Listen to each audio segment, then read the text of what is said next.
Budget gavel.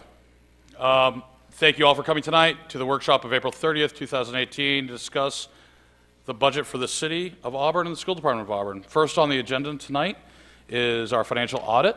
I ask our Finance Director, Jill Eastman, as well as the Audit Committee to speak. Am I correct on that, Jill? Actually, I'm going to introduce Casey Leonard. He's the partner from RKO that worked on our audit, and he has a presentation for you. Mr. Leonard, it's a pleasure to meet you. Thank you very Likewise. much for taking some time out of your day. Good evening. So the audit again this year went very well. I want to thank Jill. I want to thank Adam Hansen and their staffs. There's quite a few individuals that kind of get brought into this audit process, and it really is a pleasure working with everyone. I put together a little presentation which I'm going to go through, and it highlights some of the more important parts of the financial statements. And as I go through these, if you have any questions, please feel free to stop me at any point.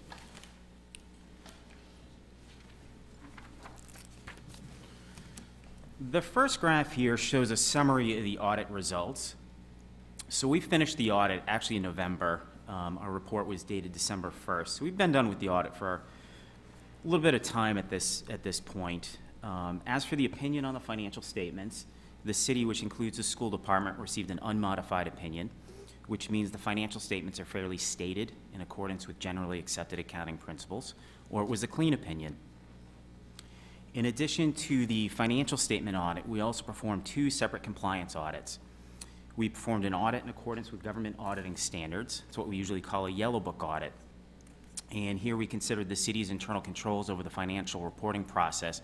So all the procedures that are in place that help to ensure that the year-end balances are correct. We also performed tests of compliance with certain provisions of laws, regulations, contracts, and grant agreements. And I'm glad to say that we had no material weaknesses, nor did we have any significant deficiencies. So we had a clean opinion on the yellow book audit this year. Also, because the city and the school spent more than $750,000 worth of federal grant proceeds, the city was required to have a separate audit in accordance with what is called the uniform guidance. And this is it's a program-specific or project-specific audit. So in the current year, we tested two separate school department grants. We tested the Child Nutrition Cluster and the Title I program. And in terms of that uniform guidance audit, I'm glad to say we had no findings. So we had an unmodified opinion or a clean opinion. So a clean opinion on your financial statements and a clean opinion on the two compliance audits that we performed this year. So all good news.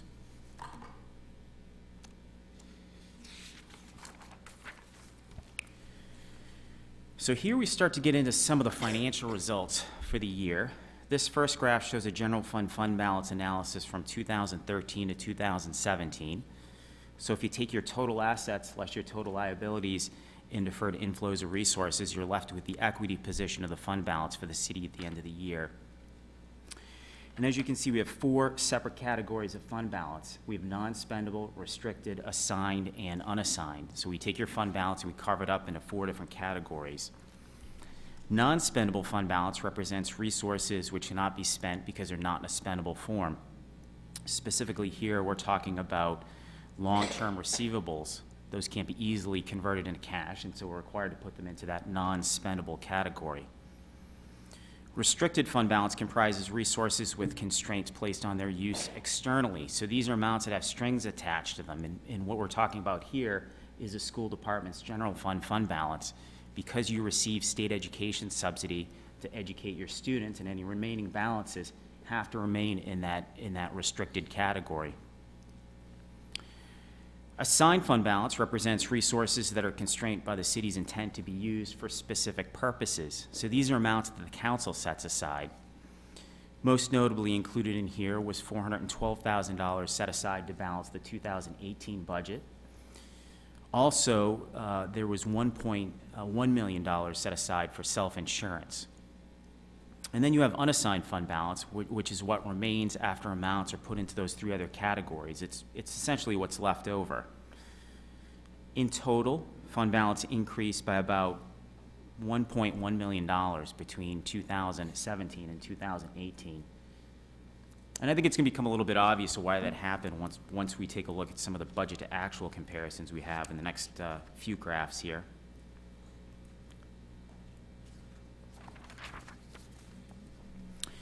So we have 4 graphs here that are budget to actual. The first 2 are citywide, and then the last 2 are just the school department.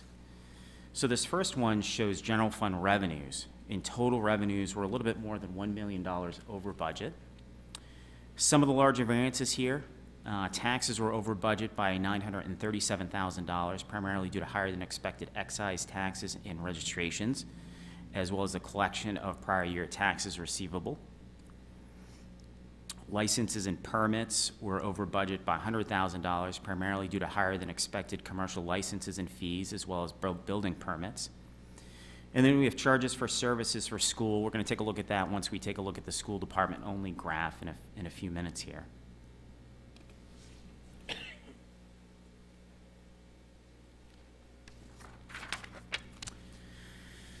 The next graph shows general fund expenditures. In total, expenditures were about $1.7 million under budget. Again, some of the larger variances.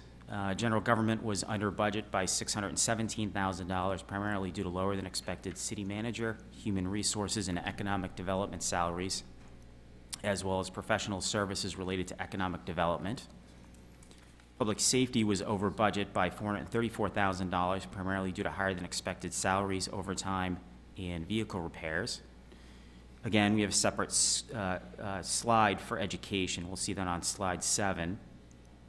And other appropriations were under budget by $408,000, primarily due to lower than expected interest on long-term debt, as well as budgeted but unused emergency reserve.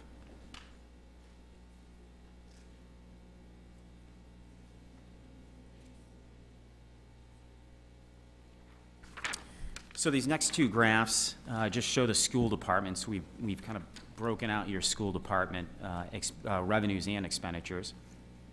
This first graph shows general fund revenues. In total, revenues were about $42,000 under budget. Again, some variances here, some of the larger variances. Intergovernmental revenues were over budget by $84,000, primarily due to higher than expected Maine care eligible children. And charges for services were under budget by $116,000, primarily due to lower than expected adult education and SOS tuitions.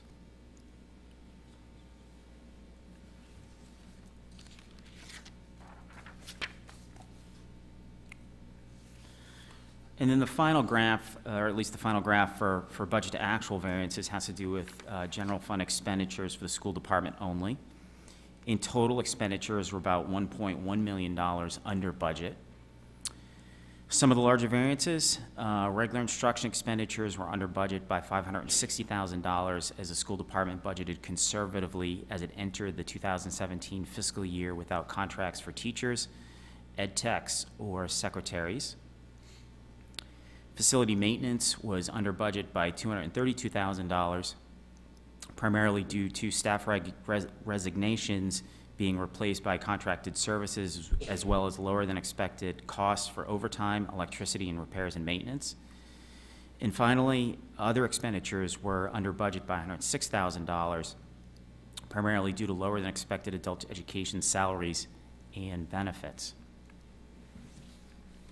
Any questions on any of those budget to actual comparisons? Certainly. Just a small question, and I'm not sure if you can answer this. Why were adult ed salaries and benefits lower kind of across the board? I may have to defer that.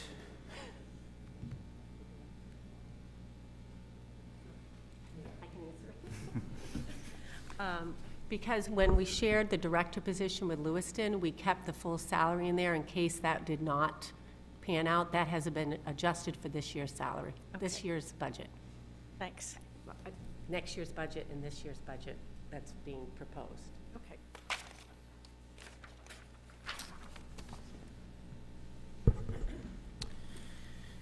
Okay. And then the next graph shows unassigned fund balance as a percentage of budget. This is one of those metrics or measurements that we look at to determine if a community is financially healthy. We usually recommend 1 to 2 months worth of expenditures, which equals 8.3 to 16.7%. Now, when we did this calculation as of June 30th, 2017, that percentage equaled 8.83%. So you're within the range of what we usually recommend. You're on the lower range of what we usually recommend, but you are in that range. And then the city does have a fund balance policy. That is to maintain 12.5% of general fund expenditures measured on a basis consistent with generally accepted accounting principles. So calculated a little bit differently than what we are presenting this graph right here. So when we do the calculation for the city as of the end of the fiscal year, that percentage equaled a little bit more than 9%. So you're obviously you're a little bit short of the 12.5% threshold. The policy, I believe, has language that kind of dictates, creating a 3-year plan to try and get up to 12.5%. I know the city is working to try and get to that threshold.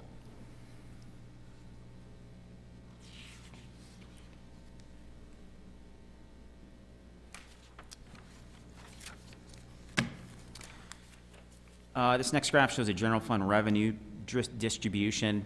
And this graph shows taxes and intergovernmental revenues, which together make up about 96% of all revenues for the city in 2017. Taxes include real and personal property taxes as well as excise taxes. Intergovernmental revenues primarily represent state education subsidy, state revenue sharing, and Betty and homestead reimbursements. Now, over the 5 years that are presented here, there's been somewhat of a shift between, or at least somewhat of a decrease in intergovernmental revenues. It's decreased by about 1%. Taxes have actually stayed pretty consistent. I mentioned in the audit committee meeting a few minutes ago that we've been putting this graph in for a lot of our clients because there has been some pretty significant shifts in terms of decreasing intergovernmental revenues and increasing dependence upon taxes. Not really the case for the city of Auburn. I've had clients where they've seen, the intergovernmental piece of this calculation go down by anywhere from 5 to 10% in the last 5 years. You guys, it's not really the case for the city of Auburn. A little different here.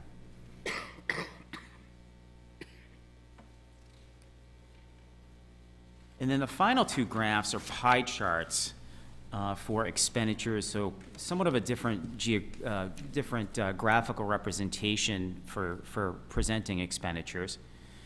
As for the 3 largest categories in 2017, they were education at 50%, public safety and general government were both at approximately 12%.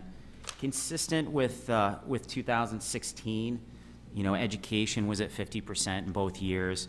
And public safety and general government were both at 12%. So also pretty consistent with what we see for most of our clients. For our municipal clients that have a municipal school department, education is usually going to be the largest piece, or is always going to be the largest piece. It's usually 50, 60%, somewhere in that range. There's nothing that really kind of stands out from those two graphs, but I did want to include them.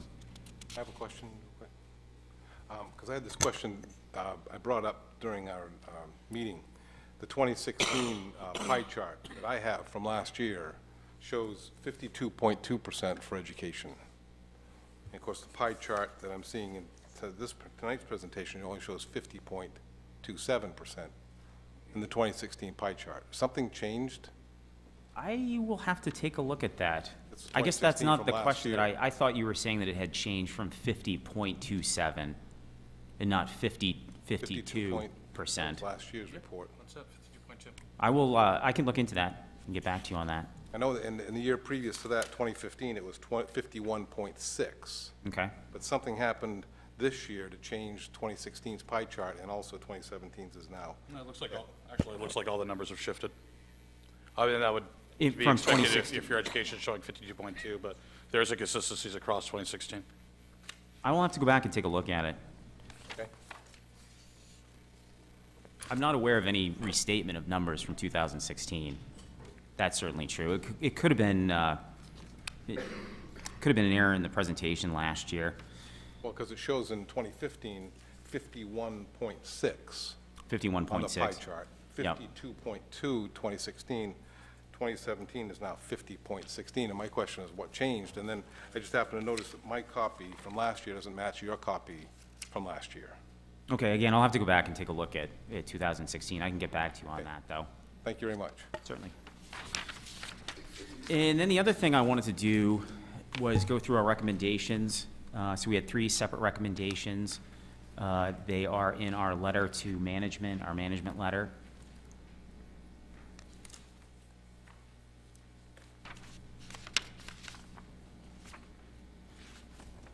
And the comments begin on page 3.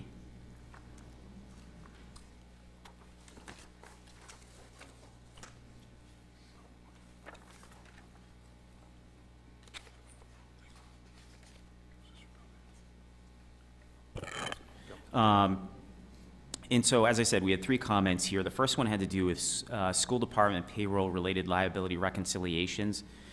So when we were auditing payroll-related liabilities, we noted that many of the payroll-related withholding accounts hadn't been reconciled on a regular basis. And so we're recommending that those withholding accounts be reconciled on a monthly or at least a quarterly basis. Otherwise, if you have errors that aren't recognized in a timely manner, they're just going to accumulate. So, we would really like to see those accounts reconciled on a either a monthly or quarterly basis. The second comment had to do with fire department overtime policy review. We noted during the audit that the city's fire department had consistently had amounts that were over budget in terms of overtime. And so we had a few different recommendations, and I know the council has looked at this, but I will mention that in terms of our recommendations, we recommended that the policy be reviewed to ensure that it was effective and applied properly. We recommended that a retrospective review of the fire department's overtime expenditures be performed to ensure that overtime pay is being applied evenly throughout the department and not just to a few different individuals. And then finally we recommended that the city take a look to ensure that the amount that was budgeted was actually appropriate. If you're consistently exceeding that budget, is that, the question is that budget amount appropriate? And as I said, I know that the council has been looking at that issue. And then the final comment had to do with city cash disbursements. When we were looking at cash disbursements during the year, we noted 3 instances out of a sample selection of 40 in which purchase orders were not being utilized. We also noted 3 instances in which there were invoices that lacked a signature notating that the invoice had been reviewed or approved. Obviously, purchase orders show the pre-approval of transactions. We want to see that if they are required, that they are being used. And then as for notating on invoices, that just shows the approval of that transaction by a department head or another individual who should be approving those transactions. And we want to see that that's actually occurring.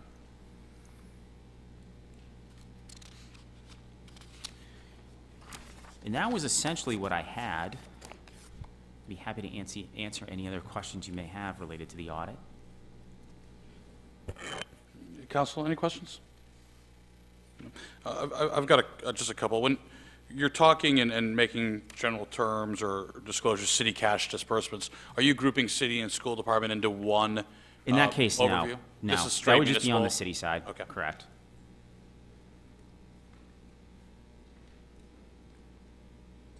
Could you please repeat the one that you had mentioned before, the lack of signatures on 3 invoices? What was the preceding one that you mentioned? The use of purchase orders? The use of purchase orders? Correct. Yeah, there were 3 instances in which purchase orders were required but were not used. Thank you. Seems pretty high, but okay. Councilor Gary. Thank you, Mr. Mayor. I'm not going to ask to what department, but was it the same department or more than one department? I would honestly, I'm gonna have to check my records because I don't recall if it was one department or if it was a few different departments, but I can get back to you on that. Thank you. I don't know, Jill, do you recall? No, this was last September, so. Like I said, I don't want to put a department on the spot. It's going to be up to the manager. I was just asking if it was multiple or just one single. I don't think it was just one. Yeah, that was my recollection too, that it was a few different departments, multiple departments. Is there any other questions or comments at this time? I do encourage everybody in the council and everybody in Auburn to go online and download the very thorough review that your firm did, Mr. Leonard, which goes into extremely great detail with regards to a lot of different points. Obviously, this is just an overview, and it should not be taken as a substitution for the granular data that is available online.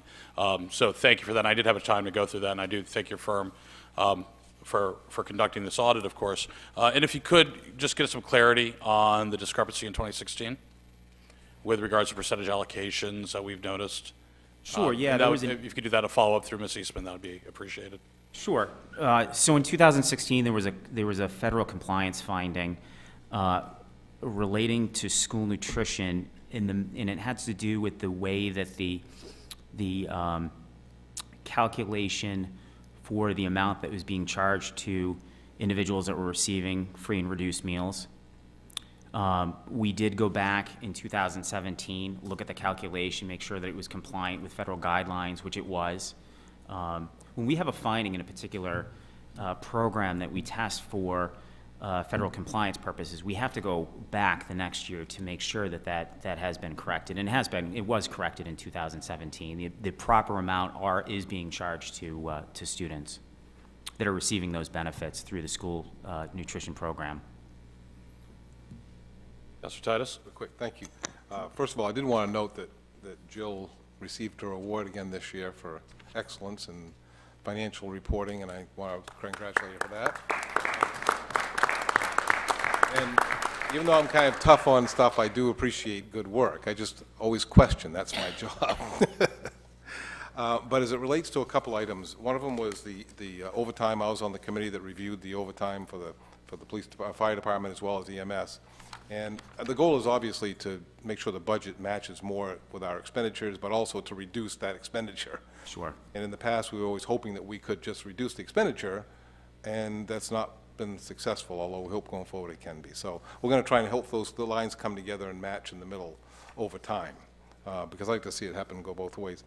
The cash disbursement thing with the PO, I understand that. I made mention in the meeting that being a business person my whole life, I don't know how many times I got stung because they didn't get a PO from somebody I was selling something to, and if they didn't pay the bill because they didn't have a PO, I had to understand. So I think that even all the way down to the very smallest daily purchases, we should have a PO system that is somehow, with the age of computers today, it shouldn't be that expensive or hard to have a PO system that's pretty easy to verify and to work. So I think that's coming on that part of it. So appreciate it. Thank you. No other questions or comments for Mr. Leonard? No? Mr. Leonard, thank you very much. I look forward to seeing you next year. Certainly. Thank you.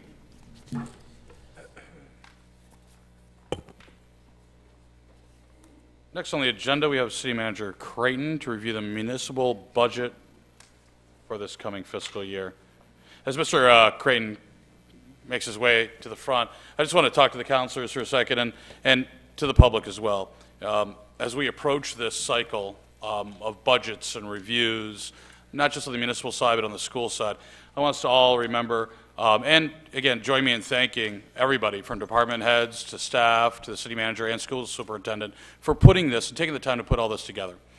We may not always see eye to eye on certain expenditure levels and have conflicting interests pulling at our attention, but we all have to realize that we're in here for the same common goal. And hopefully that mission and that vision come out during tonight's workshops on both municipal and school side. We will have some, obviously, decorum rules, too. Let's all remember it's all about having some tough skins and being able to look at the questions as being asked in the best possible light and with no nefarious type meaning to it. It's all here for the betterment of the entire city and its mutually competing goals. So with that, I think I've stalled enough, sir, for City Manager Creighton to get his PowerPoint up, and I have. The floor is yours. Thank you very much. Here we go. A little Hollywood there, Like it, just a little. like it pizzazz. Thanks to the Executive Assistant, City Manager's Office, Jody DeRisco, for doing that. Let me first start by thanking the department directors for the work that they've done and the requests that they put together, and the budget team that worked with me. Finance Director Jill Eastman, the Assistant City Manager Denise Clavette, Human Resources Director Chris Muma. It is a team effort, and this is a journey, as you all know. Over the next few weeks, there will be department head presentations from the department directors, and I encourage you to ask good questions, as I know you will, and I expect that the department directors will do an equally effective job in presenting their budgets.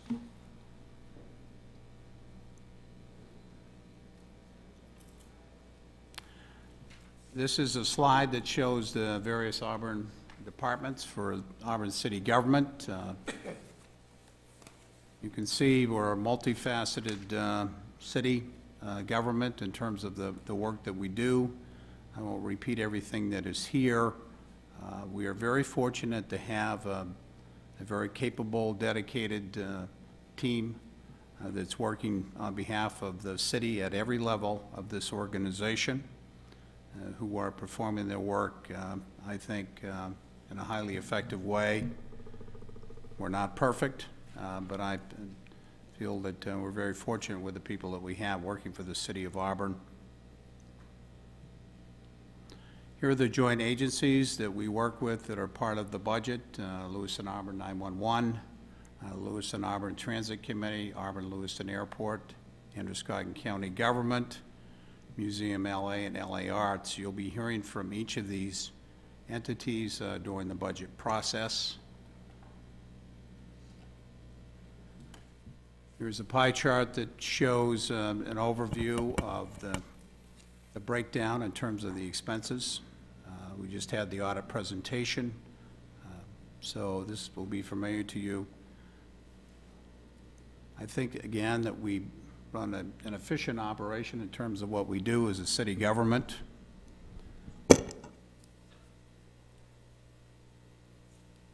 It's another slide that shows the estimated non-property tax revenues coming into the city. Again, Casey talked about this when he spoke about the audit that has been done on the city.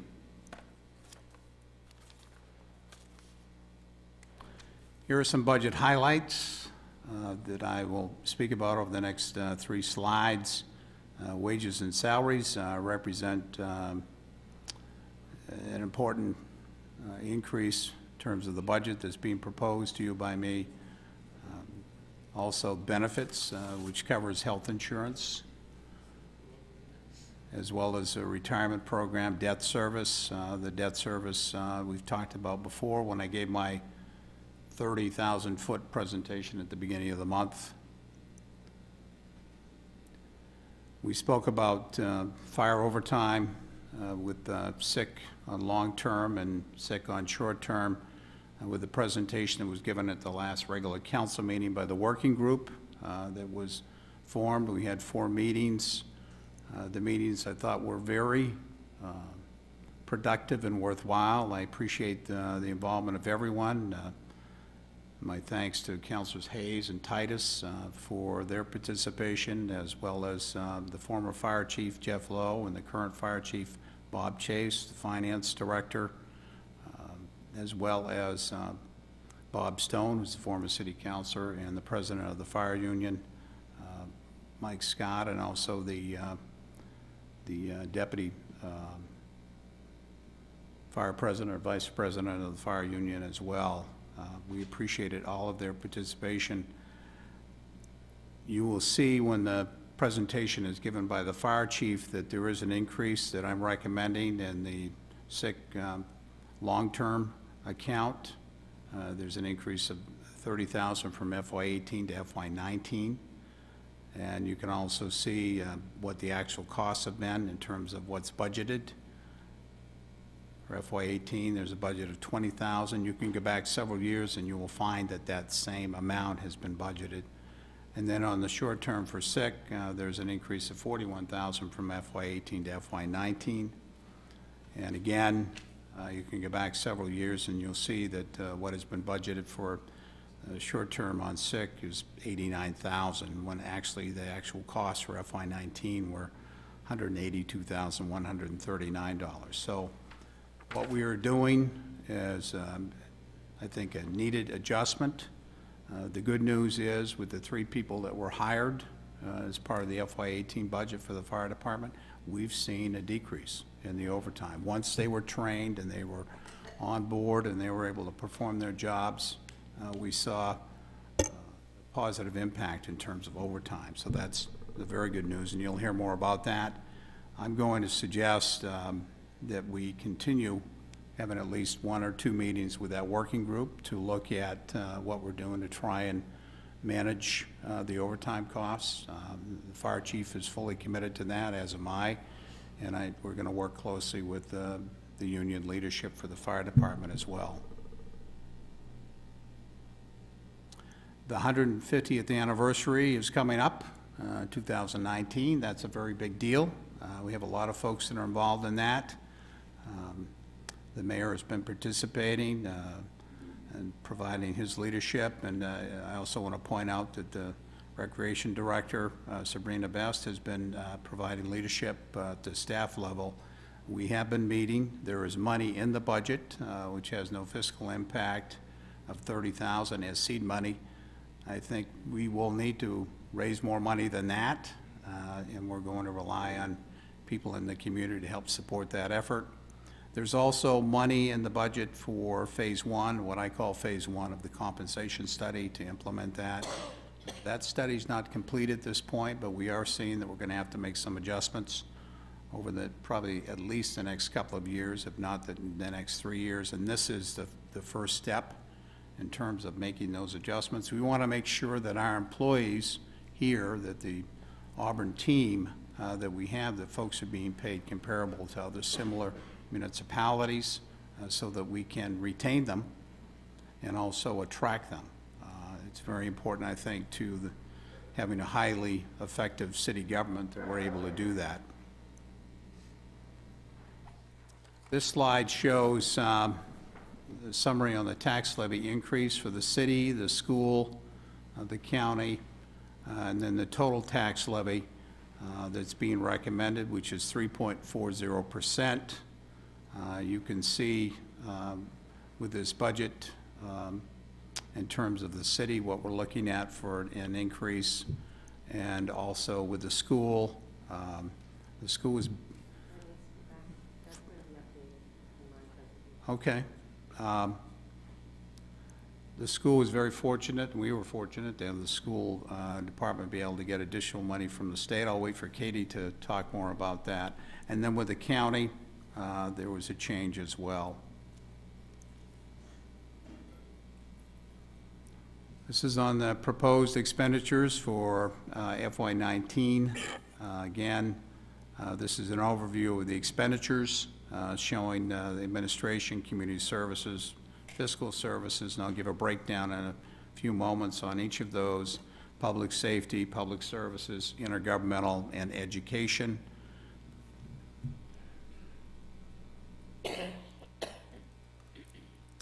The administration consists of a city clerk's office, city manager, finance, HR, IT, mayor, and the council. You can see that there's actually a slight decline on that, about $80,000. I guess, as my father would say, a slight depends on your perspective, right? 80,000 is quite a lot. Community services, general assistance, library, economic community development, recreation are part of community services. And then fiscal services, you can see that consists of debt service, the benefits, emergency reserve, facilities, transfer to TIF, workers' compensation. Obviously, we'll be getting into more detail over the next few weeks on each of these. This is a continuation which shows public safety with fire and police, and then public services with public services, solid waste, Auburn Water and Sewer District. And then intergovernmental, which is, again, Androscoggin County government, tax sharing, Auburn Lewiston Airport, LA Transit Committee, LA 911, and education. Here's a slide which shows the proposed property tax impact. There's a lot of information on this slide. As you look at it, probably the most important piece of information for folks is the bottom right-hand corner, talking about 3.40% tax increase. But if you look at the whole slide, you can see how this was put together and where the increases are coming from.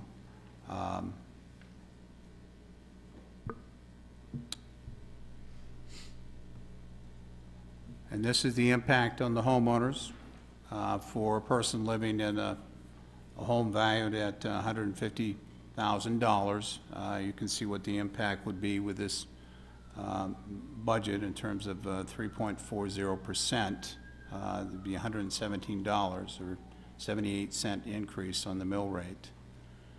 And for someone in a home valued at $200,000, the impact would be $156 a year. And I don't say that lightly.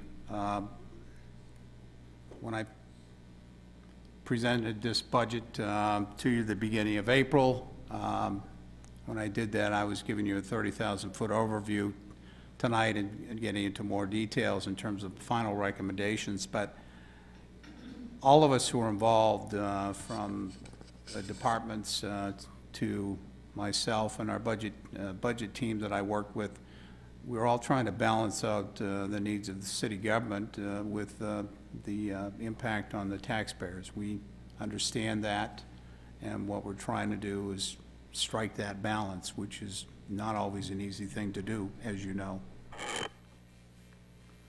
Yes, Mayor. Mr. City Manager, thank you very much for that. And I don't want to, I know there's still some more left, but Yep. I'm thinking it might be appropriate. Again, this is a workshop. In light of, I think there's a discrepancy with the school budget that's quoted in the proposal as well as the school budget that's actually going to be presented. Just before we get too far down a certain road, I was wondering if we take just about a 5-minute recess, let the superintendent update some of these numbers, and let's recalculate the levy increase, if we could, if that's, if you're okay with that. Then we can reconvene and go forward. I just don't want to have a misconception on property tax potential increases. Okay with that? Yeah, I agree with Okay? All right. Okay, perfect. Okay. Okay, just, All right. we're going to take about a 7-minute recess.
Okay, this workshop's back in session. Thank you very much, and your patience for those in the audience and watching. But I think I'll turn it back over to City Manager Creighton right now to give us an update on the numbers, and then commence with his presentation. Thank you very much, Mayor, members of the council. So, probably the least confusing thing for me to do is to just do a little update here on some key numbers. So there was a difference in the numbers that we had versus the numbers that the school department had. Let me boil it down for you. So under the tax rate, instead of 1.89% for the school, we're talking about 2.11%. Let me say that again. Instead of 1.89%, we're talking about 2.11%. So the difference on the mill rate's 19 cents instead of 17 cents for the school. And we'll reproduce these numbers for you and for the viewing public as well and the citizens. And Katie can elaborate when she speaks. So the bottom line is instead of 3.40% tax increase, we're looking at 3.49%. 3.49%. Thank you. Sorry about that. This is live government here. So the homeowner impact, we'll recalculate that. The next slide, and this is really the last page for me, is capital needs for the city government. The total is $9.932,800. Of that, $8.5 million is being bonded. There's also some unallocated bond money from previous years that's being utilized, which we'll get into during the department director presentations, as well as some TIF money that's being utilized. And you can see what the figures are here. And again, we'll dive into that during the department director presentations over the next few weeks. And if anybody wants to give me a call, this is how to get in touch with me. So, or you can send me an email if you'd like. Thank you very much, Mr. Creighton. What we're going to do as a council is we're just going to hold questions till post the superintendent's presentation. We do have time within the workshop today, actually an unlimited amount of time to go into as great detail as possible on both counts. So thank you very much for that. And I'll have to ask Superintendent Grondin to come up, if we could. Okay. You're coming down after that. I'll get out of here, get out of your way. Kick you out. And just so everybody knows, especially the school committee, I'd like to take a moment and thank them for coming today. I think it's extremely important to be here and see the fruit of your labor, so to speak, during this budget season. Also, we'll say that we will have a joint school committee and city council meeting on May 14th. On May 14th, we'll then have 2 weeks to look through and review the audit that was just proposed to us tonight during workshop, and then be able to ask questions and ultimately vote per city charter on the acceptance or non-acceptance of that audit. So with that said, I will turn it over to the superintendent to lead off. Thank you, Mayor. We do have handouts. We made enough, right? Yeah. We have handouts so that you can have those. And thank you, City Council, for having us this evening. So I'm building on, I'm hoping to build on. Nope. Wait, is it coming? There it goes.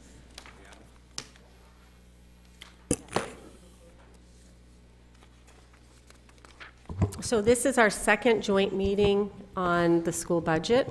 So I wanted you to know that. I've kept the slides pretty consistent, just updated information for you. First of all, with a 2.9% increase, and we just heard the impact on taxes will be 2.11%. And as Jill explained, there were some funds last year that were not applied to taxes that are being applied to taxes this year from the money that was received to, from the state to the city in July. So it was when that July funds came in and there was a question around the $128,000. So that did not get applied to the taxpayers. So it's being applied to the taxpayers in this budget. So that's where the difference is, okay? So with a 2.9% increase to local taxes, well, the 2.1, I'll start saying, we were able to reduce class sizes, increase support for students not meeting benchmarks, increase guidance services, increase support for teachers requesting coaching, improve our bus fleet, increase building budgets, meet essential program and service expectations, meet contractual obligations for salary and benefits. Remember, we employ approximately 500 employees that service approximately 3,600 students. We have reduced the reliance on fund balance to balance the budget, and we have maintained student services in the face of reduced Title I funds and school improvement grant funds. So our major, obviously, budget drivers, because personnel makes up 75% of our total budget, those are the big drivers, salary and benefits. So that was a 2.9% increase just to maintain before we added those additional positions that I'm about to go over in the buses. So the salary and benefits really cover maintaining what we do currently this year would have been a 2.9% increase. The additions that this budget is helping to support our student learning, we have class size, whoops, and it left.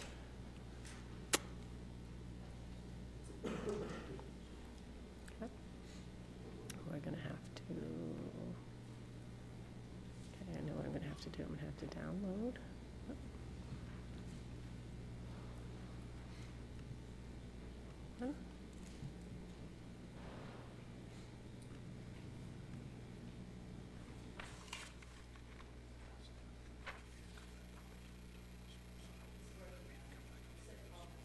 He's coming.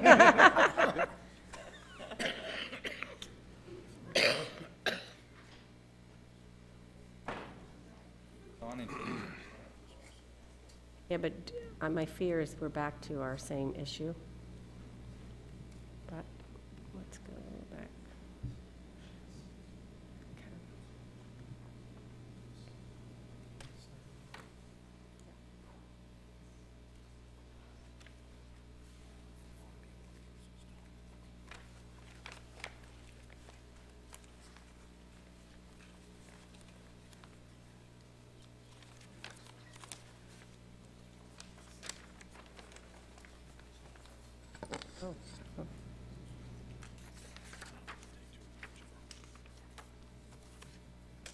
There we go. I'm not sure what happened. So we did class size reduction. So to reduce class sizes at Sherwood Heights, Park Avenue, Fairview, Auburn Middle School, and Edward Little for the math department. So that is 5 classroom teachers to help reduce class sizes. Then there's support positions, 2 half-time guidance counselors. Right now, Fairview School has 1.5 guidance counselors. I'm going to keep, well, we're going to have to keep fiddling.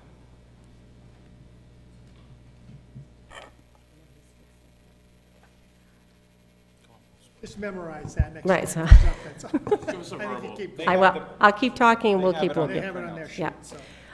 So 0.5 guidance counselors. So as I was explaining, Fairview has a half and East Auburn has a half. So this would allow Fairview to have a half, so 2 full-time plus a half at East Auburn. And then Franklin Alternative School, which is doing, it has over 70 students. This would help them have a half-time guidance counselor to help with their students transitioning from 12th grade into the career and college workforce. The 2 interventionists. So when we look at students meeting benchmarks at the elementary level, Sue Doris, our literacy specialist, our Title I administrator, she looks at where the needs are.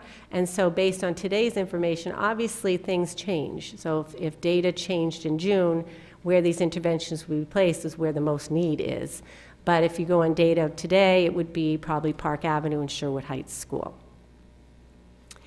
Then 1 instructional coach. Right now, in the budget, there were 4 instructional coaches in what we have currently, and that had been reduced to 3.5 because half of one of our instructional coaches will be serving as a gifted and talented coordinator at the high school.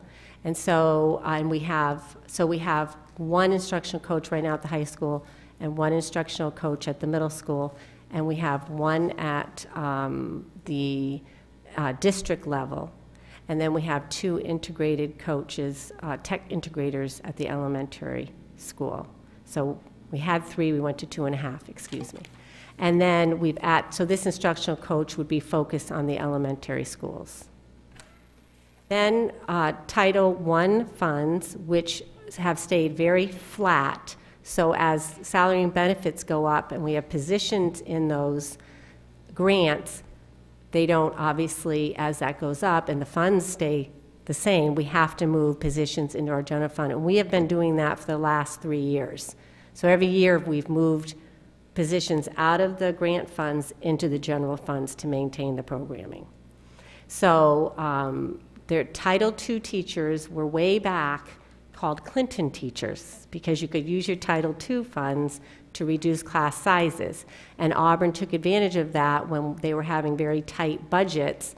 So in order to save classroom teachers, they moved them into Title II.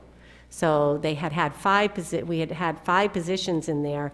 This will be the last of the Title II teachers. Now all those teachers will be in the general funds. So these are classroom teachers that grant money had been paying for. The school improvement grant that Washburn received, it's a 4-year grant, and we knew that positions would need to start coming in.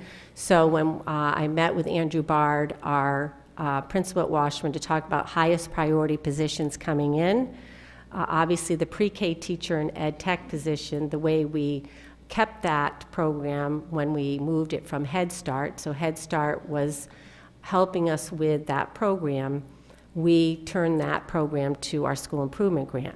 Well, now though, that teacher and ed tech need to start moving into the general fund, so that is a shift. Okay. And another addition is 3 new buses for a total of 4 buses in the budget for this year. Those buses are reimbursed in our next year's state funds. So you'll see when we have our state fund, the amount of those buses will be accounted for next year's budget.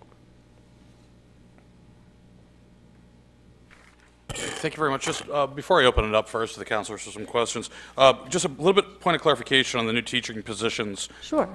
The way I heard it, and please, by all means, correct me if I'm wrong. Yep. They're not a net increase. They're a shifting of funds from Title I, which is now unfunded by the feds, into general fund, correct? The new classroom teacher positions are new positions. So the first one, Sherwood Heights, Park Avenue, Fairview, Auburn Middle School, and Edward Little are new positions. 5, okay. Okay? And then the Title II teachers, and that's 2 teachers that are left in Title II, are being moved into. So you're right, that's a shift. That's not a net increase in positions. And then the pre-K teacher and the ed tech teacher at Washburn are current positions that are moving from grant funds into the general funds. If someone could there's a technical term or financial term for this, and it happens on the municipal side too. And it's like a structural gap in your budget or like an unfunded mandate or funded and then it goes to unfunded. Is there a budget term for this?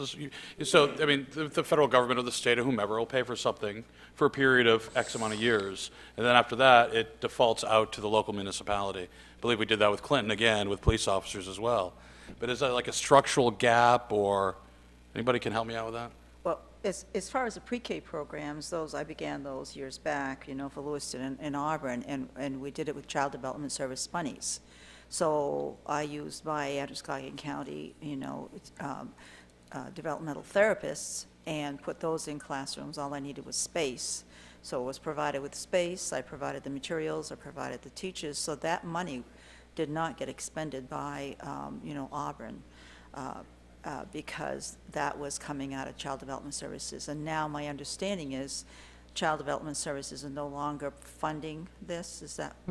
It was Head Start, which So is then now it called turned- Promise. Then it ended up being Head Start who did it Correct. after that. So there was a This shift. Washburn program, the way Washburn got their pre-K is we partnered, just like Walton, Right. Sherwood Heights. Sherwood Heights, you're right, was CDS. The other two were Head Start. So these are positions, you're right, Jason, Mayor Levesque, is that this helps districts that have trouble perhaps funding positions. So way back, Title II, we've been using for many years to help the gap between meeting our general fund needs and what we need for positions using grant funds. So with Title II, as if you watch the federal government, title funds are in jeopardy, especially Title II funds. So we can't rely on Title II funds to pay for positions that are classroom teachers. So we have every year brought in Title II teachers into the general fund, the same with Title I teachers, so that we're recognizing that we can't necessarily rely on those funds for positions. The Title II funds are directed towards students who are at risk and underserved students. The Title II funds have been for class size reduction Right. and for professional development. We've used majority of those funds to fund classroom teachers. So if we receive Title II funds, that can be, those funds can be used for professional development. The Title I funds, yes, are all for our students who need support for meeting benchmarks. And you receive your Title I funds based on your community's economic disadvantage. Right. So with the new census coming out, that may shift how much allocation we get for Title I. Because often I'm well, why don't we get more Title I money when we have higher poverty rate? Because it doesn't calculate it by the schools, it's the community. And so they do it by census, and that's what drives that number. So when you lose that funding source, you will lose the programs if you don't do something about Correct. that. That's, Yes, in a nutshell, what happens. correct. Like our summer school used to be funded by Title I, Yep. and now summer school funds are in the general fund. And I'll say this before I open up to more questions, since we're on this topic. I'm concerned about the shortfall, or excuse me, the unanticipated savings created by a momentary decrease in health insurance premiums for the school. They're now being used to apply that to positions, non-teacher positions, or non-direct, I call it from the business world, direct action positions. Because that is the same concept, because next year your insurance might go up double-fold or twice or threefold. And then what happens then? Do those salaries automatically shift? So we're building a structural deficit for future budgets today. So something to think about, because I think the analogy is very similar. You might not get that gift from Anthem or Harvard Pilgrim next year that you have this year. Just like the federal government might do away with all Title I or Title II funding. So it puts us in, and I'd like to say that, and I'm going to open this up to the council for some comments, but it's not just about this moment and snapshot in time of a one-year budget for both the municipal and the school side. This is about a longer-term approach to the financial security of our community. And that's an important two-word phrase that we need to keep thinking about, is financial security. And how do we all work together in order to accomplish that, as well as some other overarching goals. But, so I bring that comment to think about, but I'd like to turn it over to the council at this point. Is there any questions? Comments? We'll start over on the left. Councilor Gary, you nodded. You're it. I had other slides, but if you want to stop now, you may. Oh, I'm sorry. I thought you stopped. No, I 'cause thought that's- you wanted to make comments. Oh, no. If you got more, keep going, Superintendent. Okay. And Mayor Levesque, maybe our insurance will go down next year. Got to be an optimist. Okay, cost centers. I'd like to be. So obviously, our expenditures are broken into cost centers, and you'll see that on your May 14th meeting on what you're voting on. You'll see how it's set up. When the school committee votes on the budget on Wednesday night, they will be voting on those cost centers that go to you and go to the community at the referendum. And these are the cost centers. So you can see our largest cost centers increases are really those direct cost centers supporting our student learning. So the regular instruction, special education, and student and staff support are all those areas where we're really impacting those students right in the classroom. The lowest impact was at system administration and school administration. So you've seen these slides before with the proposed budget. The local increase is $509,000, which is a 2.9% increase, but a 2.11% increase to local taxes, which is the 19 cents increase to the mill rate.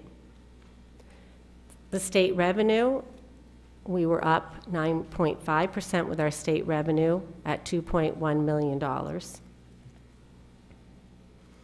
Our other revenue, we were down $389,000, and that really has contributed to the fund balance applied to reduce local contribution. That was one of the big goals for the school committee and administration to lower that reliance on fund balance, because once you, as you said, Mayor Levesque, once you count on something, you better think long-term if you can maintain that. And so that was really important for us to continue to bring that number down. And so this budget proposed that we are now at $639,000 use of fund balance. So the revenue's at $43.9, which matches our expenditures at $43.9. And then you see our total increase at $2.2 million, and then the impact of that on the local, which I should say is 2.1%. So now you can ask questions. Thank you. Sorry we're cutting you off. That's all right. Councilor Gary? It's a workshop. We're supposed to You're still lit. talking. Thank you. Thank you, Mr. Mayor. Thank you, Superintendent Grogden and your staff and the school committee. It's tough as always to wear the hat as counselor, but that's the one that I wear proudly. And being a counselor at large, I represent the whole city. Mm-hmm. So I have a lot of different questions about the school budget and stuff. So from what I'm sort of understanding from when you first presented your budget, the impact to the taxes has now gone from 17 cents to 19 cents. Is that correct? The impact on the mill rate is now gone from 17 cents to 19. We have to see which numbers were put on the city manager. So let me double check that. Okay.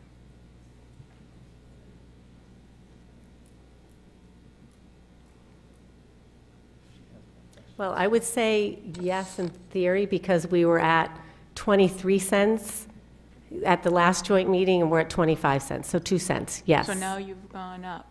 Yes. Even though your health insurance has gone down. Mm-hmm. Yes. With the adjustment, the school committee at their last workshop on Wednesday, and the chair may speak to this, there were options put forth by myself on how we could do with the adjustment insurance. The school committee, we discussed what we were bringing here this evening for your feedback, was to add those positions that I spoke about back here, the 2 half-time guidance counselor position, the 2 interventionists who work directly with the students, and 1 instructional coach that works with the teachers. So we had conversation about that, and there was a majority that felt, yes, we believe that's in the best interest of our students and our educational programming to bring that forward to you. So that's where you're seeing the difference.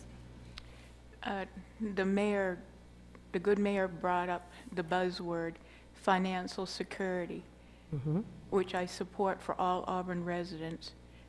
I also support giving our students the best education possible. But we also have to, as counselors, have to balance that one pot of money so that everything is within the balance. And per normally, on good conscience, I haven't just talked with any of the counselors, but I can't support this big of an increase, an impact on the taxpayers. I can't support the mill rate increase for the city side. So, I mean, I don't mean no disrespect to you or to the committee. Correct. Because what I say is to both sides. I know according to charter, I can't tell you, or we can't as a board tell you what lines to cut. We can only affect the bottom line. And I wish we could have had this discussion earlier in the year so that in the budget season, so if we as a council had discussed this more thoroughly and come up with a reasonable number if we so chose to cut, which I guess we could still do it, but it doesn't give your committee and you really opportunity. Right. But we're still gonna, I'm hoping that our council still has that decision, has that opportunity to discuss it so that we can tell you what we need to do. To make the best choices for everything. I have no idea where that PPL stands. I'd much rather, this is just me because I can't tell you what to do. I'd rather the money go for teachers teaching kids and providing a better education than paying for coaches to teach teachers how to teach. This is only me speaking. I do have questions when you were talking about the audit. It was talking about the different lines, some of them that were over budget, which that happens with all departments, I understand that. But what I couldn't understand was he was saying that you were $1 million at the end with surplus. But I couldn't understand, since I've been away from the council and I'm not privileged to know your budget, if that million that that the auditor said also included the extra monies from the state, or if this was another extra money. I wasn't sure the way he was talking. Mm-hmm. So I'd like So to are you find- talking about the extra money that we received in July? Right. So we received none of those dollars. All those we received them, and they went to lower taxes for education. I think if I could, I think Councilor Gary, correct me if I'm wrong, but you're looking at what the difference is between the budget and actuals for last fiscal year. Yes, I And know that. but it was well over $1 million versus, I think what you're talking about is EPS reimbursement in July that went to directly to property tax relief. Right. So two separate dollar amounts. Yes, yes. Right, I just didn't know- I was trying to clarify with her which amount she was talking about. Right. I So- wanted to make sure, I wanted to find out where that was. If that actually went for the 2017 taxes, or if that was held in an account. I was just trying to That's what figure she's out asking. Okay, where I was in accounts. so of the undesignated funds last year, 906,000 went for this year's budget. Okay. So remember when I talked to you about this slide here, where fund balance applied to reduce local contribution? We've relied on $906,000. So in essence, we hope we're going to have savings at the end of the year Right. to make that difference, right? So like this year, when I talk to the board a lot, we will probably have zero. That audit next year will look very different. We will Right. not have $1 million left, okay?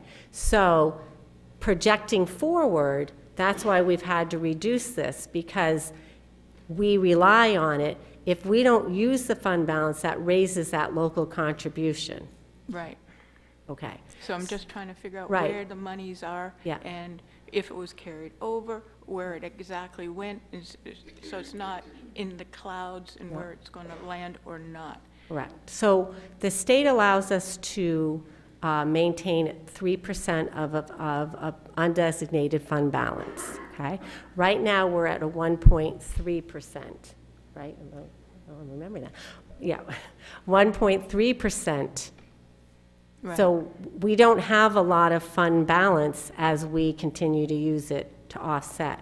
So we have to be prepared to have $639,000 to offset next year's budget. Right. We have to be planning that way. We already know we have this many dollars, which, can you bring that up for me so I can see? So once we place that, I believe we only have $400,000 to meet this 600. Once the 639's met, there'll only be 400,000. So we have to end the year at least above 200,000 in savings. Right. Okay. So. Fund balance is complicated. So in other words, tonight we would have to discuss whether we want to see your budget to be decreased so that you could potentially talk about it on a Wednesday. Correct, right. Based on your feedback this evening, we have workshop planned before their vote, yes, this Wednesday. Because Okay. once they vote, it goes to you for approval on May 14th. Thank you, Thank Councilor. you. Councilor Walker, comment? Thank you, Mr. Mayor. As always, I've received quite a few phone calls just today about the budget, not only the school department, but ours, meaning the city overall. But as we get on the phone and start talking with people, everything comes up and all the reasons why we can't afford more taxes. And I agree with it because I think the community is aging faster than we are bringing in the youth and growing up our youth and taking care of education. So I personally, and listening to some of the taxpayers that I have spoke to and spoken with, can't support this budget, and I personally would want to see a zero impact. Thank you. Councilor Fournier? Thank you, Councilor Walker. Thank you, Mr. Mayor. Thank you to the school committee for being here and all the work that's done. And Adam, thank you very much for answering my request, my perpetual request, and you always do a good job with that. And I was going to comment on, the packet you gave me. But prior to that, I too have received comments from constituents in terms of the cost, the high costs and inability to keep up with the taxes. And these are people who are living on fixed incomes, the age, who are aging out, and they want to maintain their homes, and they're trying to decide whether to buy medicine or food, and those are the ones I'm hearing from. So just keep in mind that it's not just, Councilor Walker, but I'm also receiving them as well. And it's my duty to pass that on so you people are aware of that.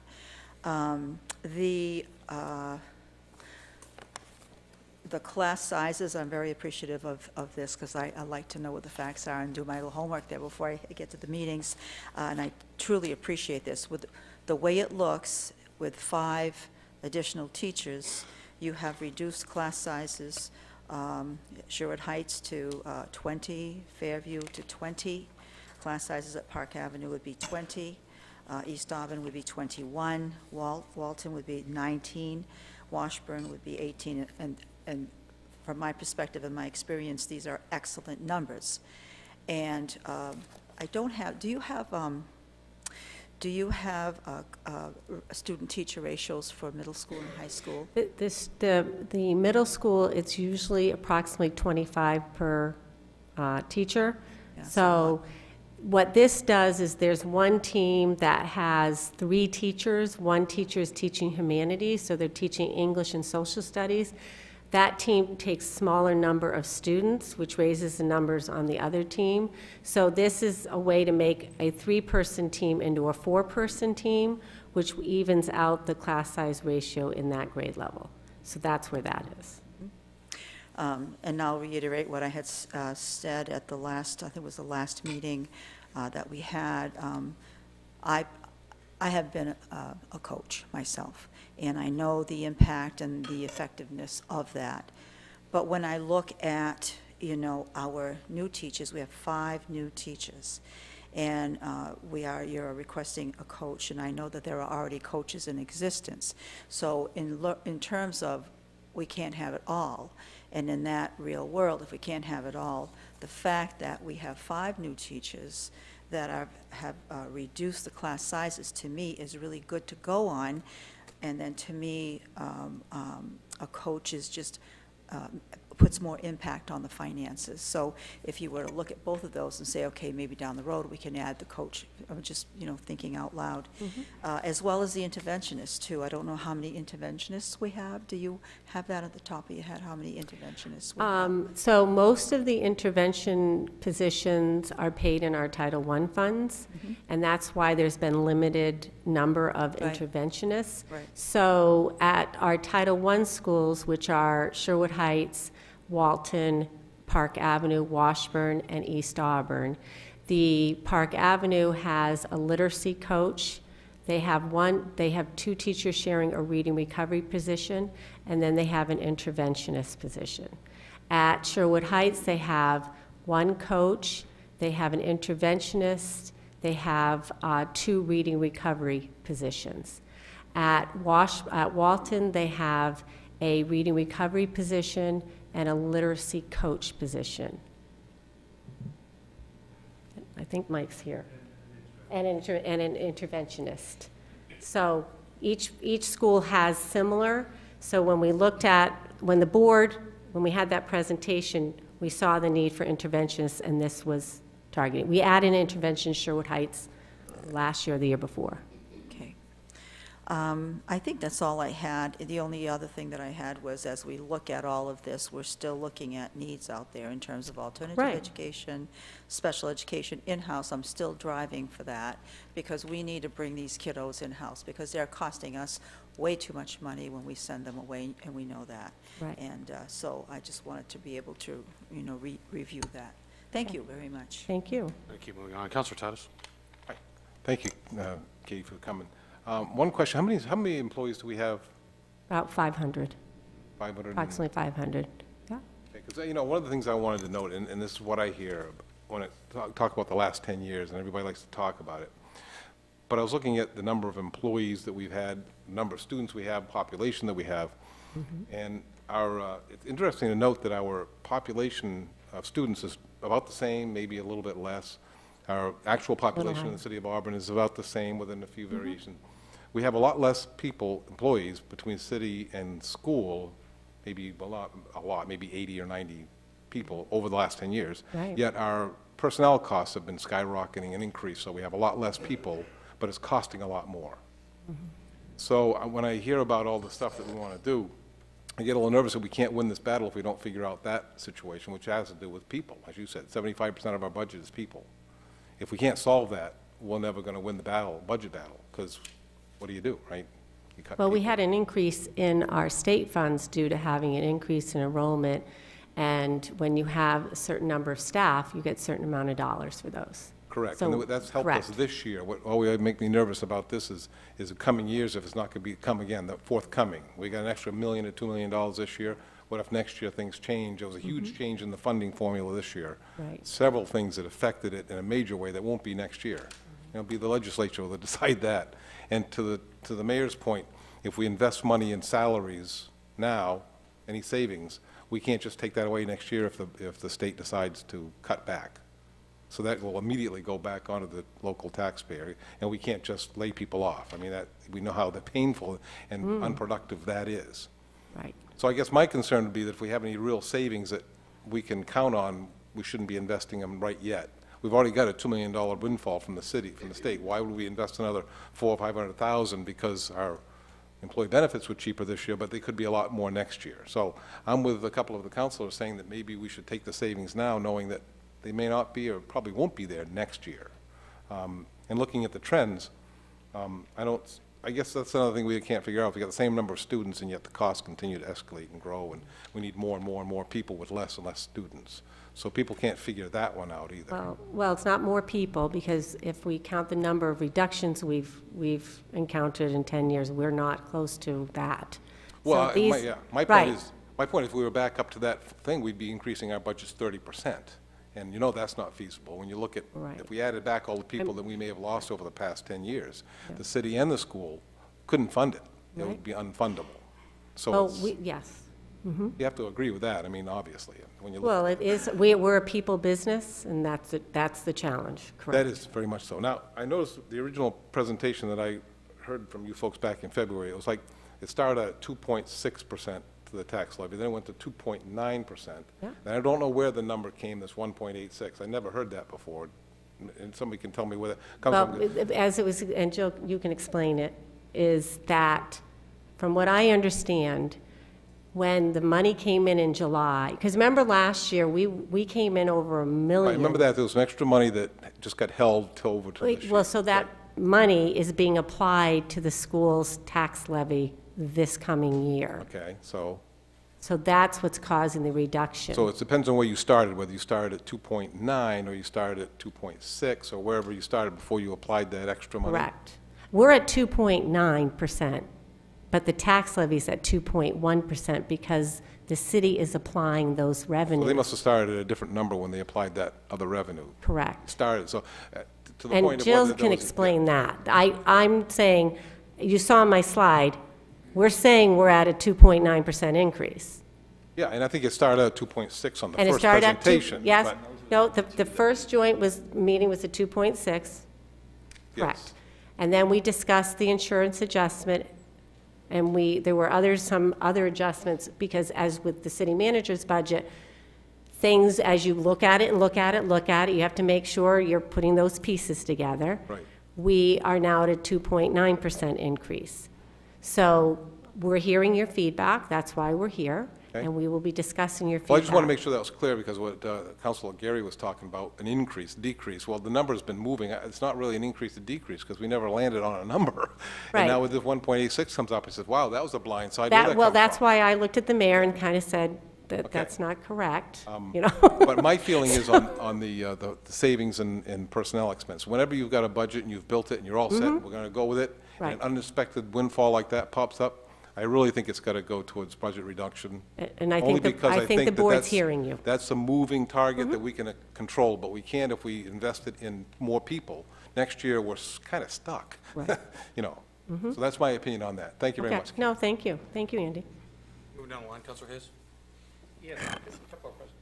I guess I'm looking at debt service, and I guess I'm having some trouble comparing numbers that are presented tonight on the manager's budget, where I see the FY 17-18 debt service for school at 2.3, dropping to 670. You want to However, answer to that? school budget presentation, I'm looking at debt service approved, being consistent around 1.1, drops down to the 640 or so. I guess I see that as an inconsistency, so I guess I just leave that as a question to be resolved. I guess in general comments, I guess we are an aging population here in the community, as is this Microphone. as is the state. And I guess we want to reverse that. And I think when we talk about we want to entice, and try to move to a younger age profile within the community, we need young families. And we need to bring those young families in. What attracts young families? And we talked about this in relation to economic development. So I think, again, we've got to recognize that one of our greatest assets for future economic development is our school system.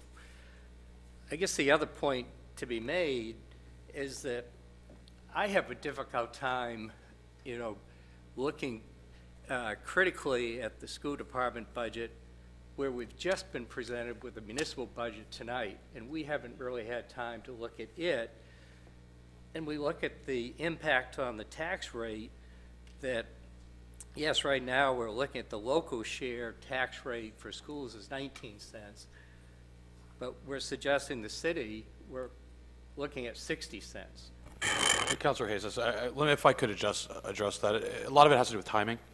A lot of it is, the timing and courtesy to the school committee who have a follow-up meeting and need to take this guidance. So I think right after this, we're going to bring City Manager Creighton in. We do have a little bit more runway with the city budget, but it is a matter of, what we can ask, what we should ask, and try to consolidate it into tonight. So they have the proper direction, Right. correct? So there is, and yes, we're looking at 19 cents here or $1, whatever the numbers are, where they end up. But every penny, I think, is important.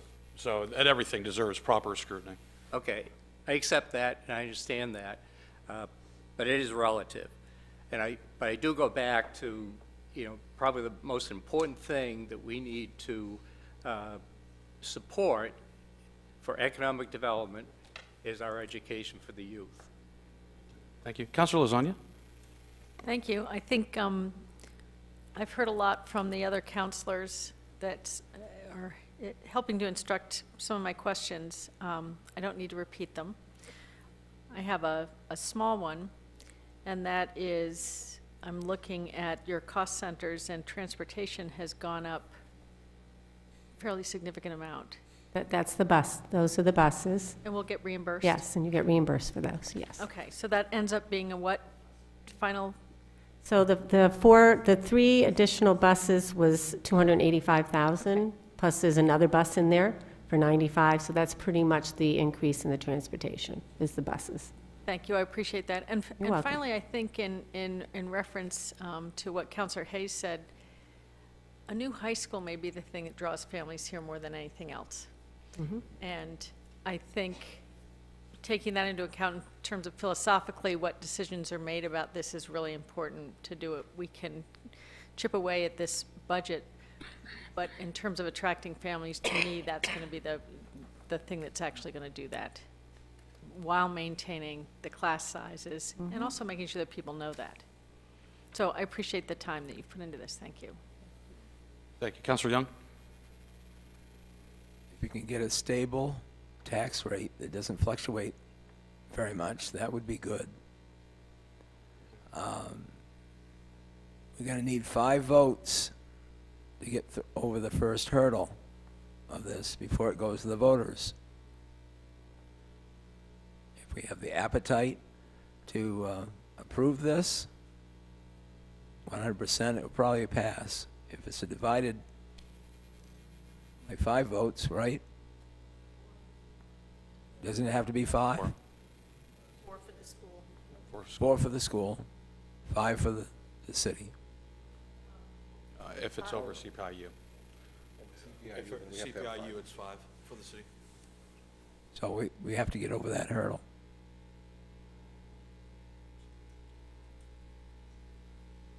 I don't know, I'm undecided. I'd like to have something a little bit closer to the CPU, but maybe a little bit over that. I'm counting votes. Two city councilors It's early. are sort of, but I don't know what they would agree on. Well, let's, I think one of the, is there any more? I don't want to cut you off, Councilor. No, it's all. Let me just, one of the things I get to do as mayor, one of the very few things, is try to build consensus. And I think it's important to build consensus around this topic right now. Other than throwing out first pitches at, Little League Saturday, 535 kids, awesome job, little plug there. But is consensus. We have, I think every counselor had some really important points. And I also have to remember what the constituents are saying too. And it was purposely done not to give you any direction with regards to what we were looking at for an increase, because of 2 things. First of all, when we say we can handle an increase of X percent, it's automatically assuming that there should be an increase, which means you have a spiraling potential budget, always. And we're trying to always cap you. It's like, holding back a thoroughbred. The second aspect, or the second reason is, I kind of was looking at a proposal and anticipating if the city council didn't give you a mandate or a max amount, that you would then present the budget without any guidance, based upon 100% perfection on education to every student in the school system. I was expecting $150 million school budget. I don't know. I'm curious. What does it take from a dollar standpoint to get perfection? Or realistically, 99% efficacy? What we saw was a conservative budget drafted, and nobody take this the wrong way, based upon a foundation of fear. A foundation of fear of this council, a foundation of fear of the citizens. And I was hoping that this exercise would alleviate some of that fear and help people think a little bit differently on how we approach education funding. Really, what is the cap limit? What should we spend per person? If we have a focus on education, you know, and the second part of this kind of vision that we've been talking about isn't just for financial security, but it's also providing opportunity for education to all citizens. What is that? Now, I'm not saying that I advocate for a $150 million budget, of course, but it's an exercise, and this whole budget process should be an exercise. So the question is, what do the students need to be completely successful? Is it money? Is it curriculum? Is it teachers in the classroom? Is it 4 new school buses?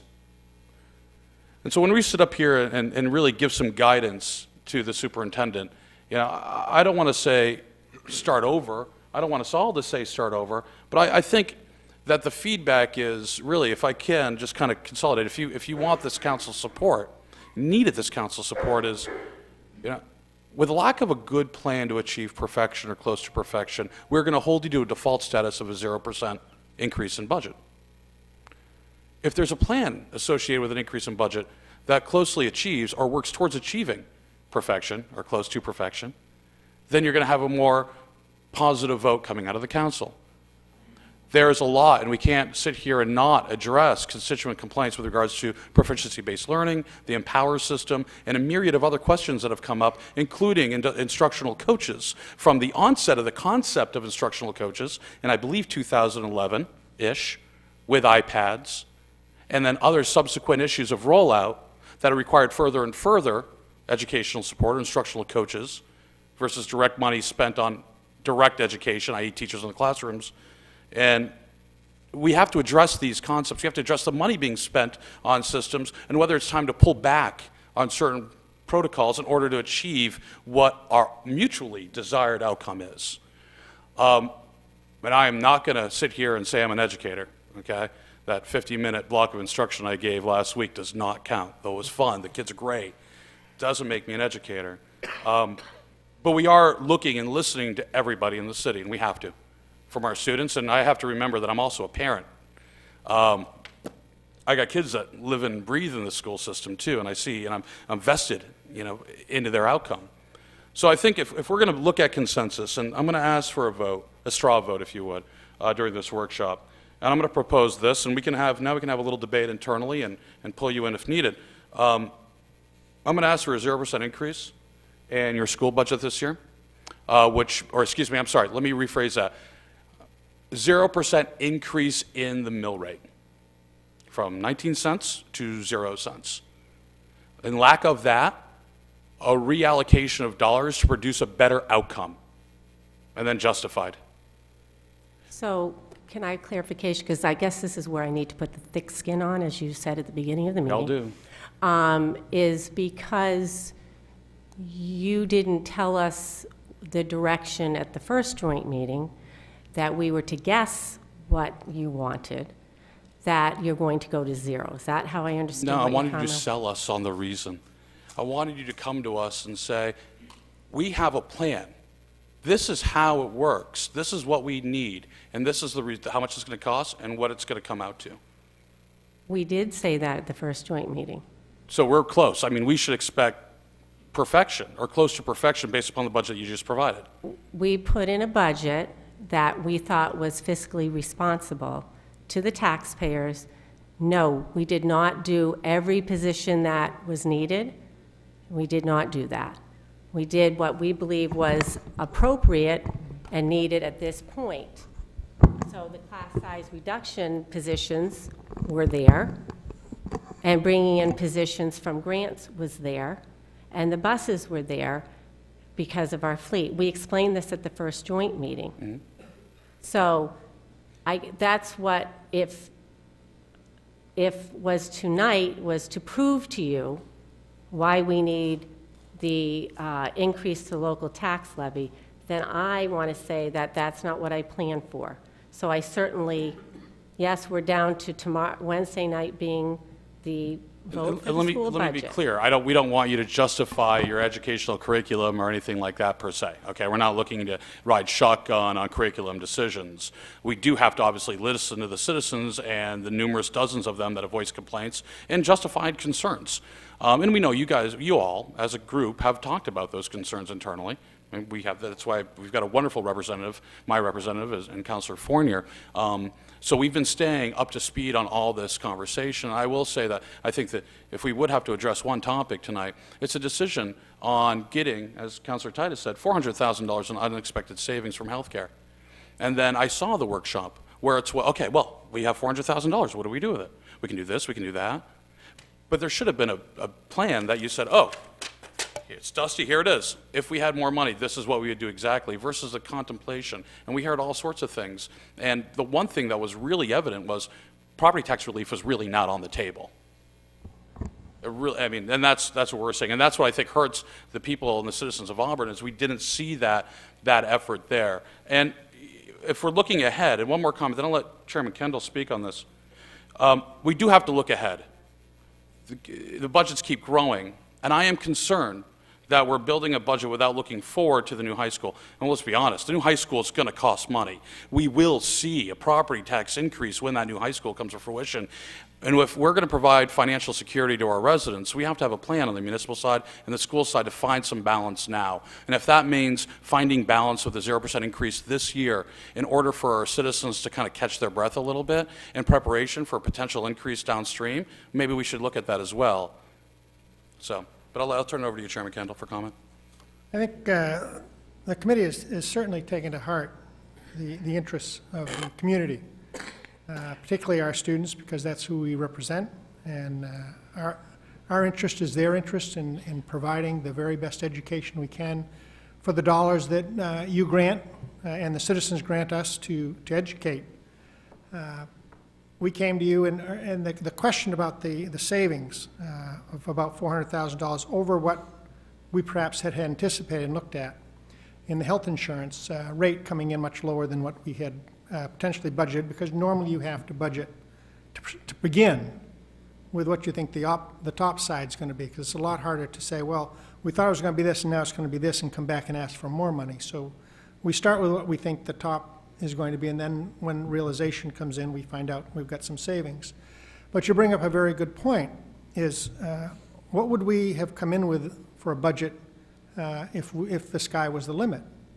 Well, we know that the sky is not the limit, but when we had the $400,000 savings from a figure that we had presented, we felt that the best use of that money was to improve the educational experience in Auburn. And how would we do that? So you asked for a plan. Our plan was additional people, because education is a people-based business. There are study after study after study that says the teacher in the classroom is the most important aspect of a student's education. We're placing 5 more teachers in the classroom. We've got an instructional coach, and people ask, well, why wasn't that another teacher? Well, how often do you put a competitive sports team out on the field without a coach? Now, they may be a winning sports team, but if you take away their coach, they're probably not going to continue that, because a coach allows them to excel, to get better, and to bring new ideas to the game. That's no different than a coach for teachers. Teachers, we're asking teachers to do a tremendous amount of work and to change. And why are we asking them to change? Because in my belief, and I believe in others' beliefs, public education has failed. We have failed our students for a number of years, and unless we change, and unless we address the needs of the 21st century, our students are going to continue to fail. And there's study, and there's documents, and there's data that supports that. The amount of remedial education that not only our students, but students across the nation have to take when they go to a college is a very poor reflection on public education. So we've seen that, and we say we need to do something. And this school committee and the previous school committees before it have started to address that. And I am very pleased to be serving with Superintendent Gronin because she is bringing about change. Change is hard. Change is hard for everyone. It's very hard to accept. It's unknown. I can't say that, with all guarantee that any change is the right change. But I do know that we need to change, and I have no question about that. So we are on a path trying to get somewhere. You asked, what is our great plan? Well, we are trying to get there. We are trying to change from where we have been to where we would like to go in the Vision 2020. What will be the ongoing Vision 2030 will hopefully take us there. But that takes funds. It takes imagination. It takes dedication. We have an employee base, a teacher base, an administrative base, a school department, a school board, all dedicated to bringing about that change and to do it effectively and efficiently and respectfully to the citizens of this community. To say we don't have a plan is absolutely inaccurate. We have this plan. We are trying to get there. We are doing the very best we can with the people that we have in place, and we need the coaches to improve them. A single teacher affects X number of students, but if I can have a coach that can affect 10 teachers, I'm now affecting 10 times the number of teachers, number of students with that one instructional coach. So the monies, as we looked at it as a school board, would be a tremendous investment for bringing this system forward and affecting the change that we are trying to do. We do this all in the interest of our students, no other interest. We do it in the interest of the community, and we believe that, as Councilor Hayes has suggested, economic development, education, your educational system is a cornerstone of that. You will not and cannot attract young families unless your educational system is top-notch. If the community across the divide has a better educational system, they will attract the new families. And with new families comes new business opportunities. We are very cognizant of that on the school committee. We feel that we are doing our very best to achieve that change that brings about that opportunity for this community to have economic growth. You mentioned the new high school. We think that is going to be have a substantial impact on the opportunity that presents itself to this community. Change is in the wind, change is coming, and we want it to be a positive one. For it to be a positive one, we want this educational system to be the best that it can possibly be. We need your support, we need the community's support. We're working hard, and we hope that all will join us. Thank you, Chairman Kendall, for that statement. There's one word, too, that we have to talk about when you're dealing with folks in Auburn. It's honesty. We have to have that as a group. I don't want to go and dive down in the weeds and rebut, but I will state this. We have a trust issue. Thick skins. The citizens of Auburn, the last time I heard this amount of uproar was with mass customized learning, the time before that with iPads, and I skipped over cutting back instructional time on a calendar year with half-day Wednesdays for the high school and middle school. I was involved in some of those debates. Some of what you just said to me as mayor, you said to me 6 years ago as a citizen when I went and sat where you were and voiced some of these same concerns. Change for change's sake can be effective. I know firsthand that sometimes the best sign and best form of leadership is saying, we tried everything, it didn't work, let's step back, evaluate, after action report, try a different direction. And admit that and be honest with everybody. It makes everybody feel better, and it builds trust.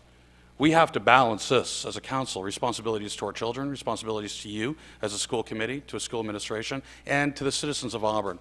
And economic development is at the forefront of our minds right now. It's the only way we can long-term drop our mill rates. We need revenue, we need economic development, we need new citizens here. And yes, they are attracted to good schools, but they're not coming here for good schools now. And I don't want to sit here and waste a generation of education having the same debate. We will have let slip through our hands our most precious commodity. So, without going down, which we already are, into curriculum and effectiveness, I'd like to bring it back to the council for a show of hands or a different proposal, but 1% increase in the school budget. Straw votes, right? Straw vote? Yes.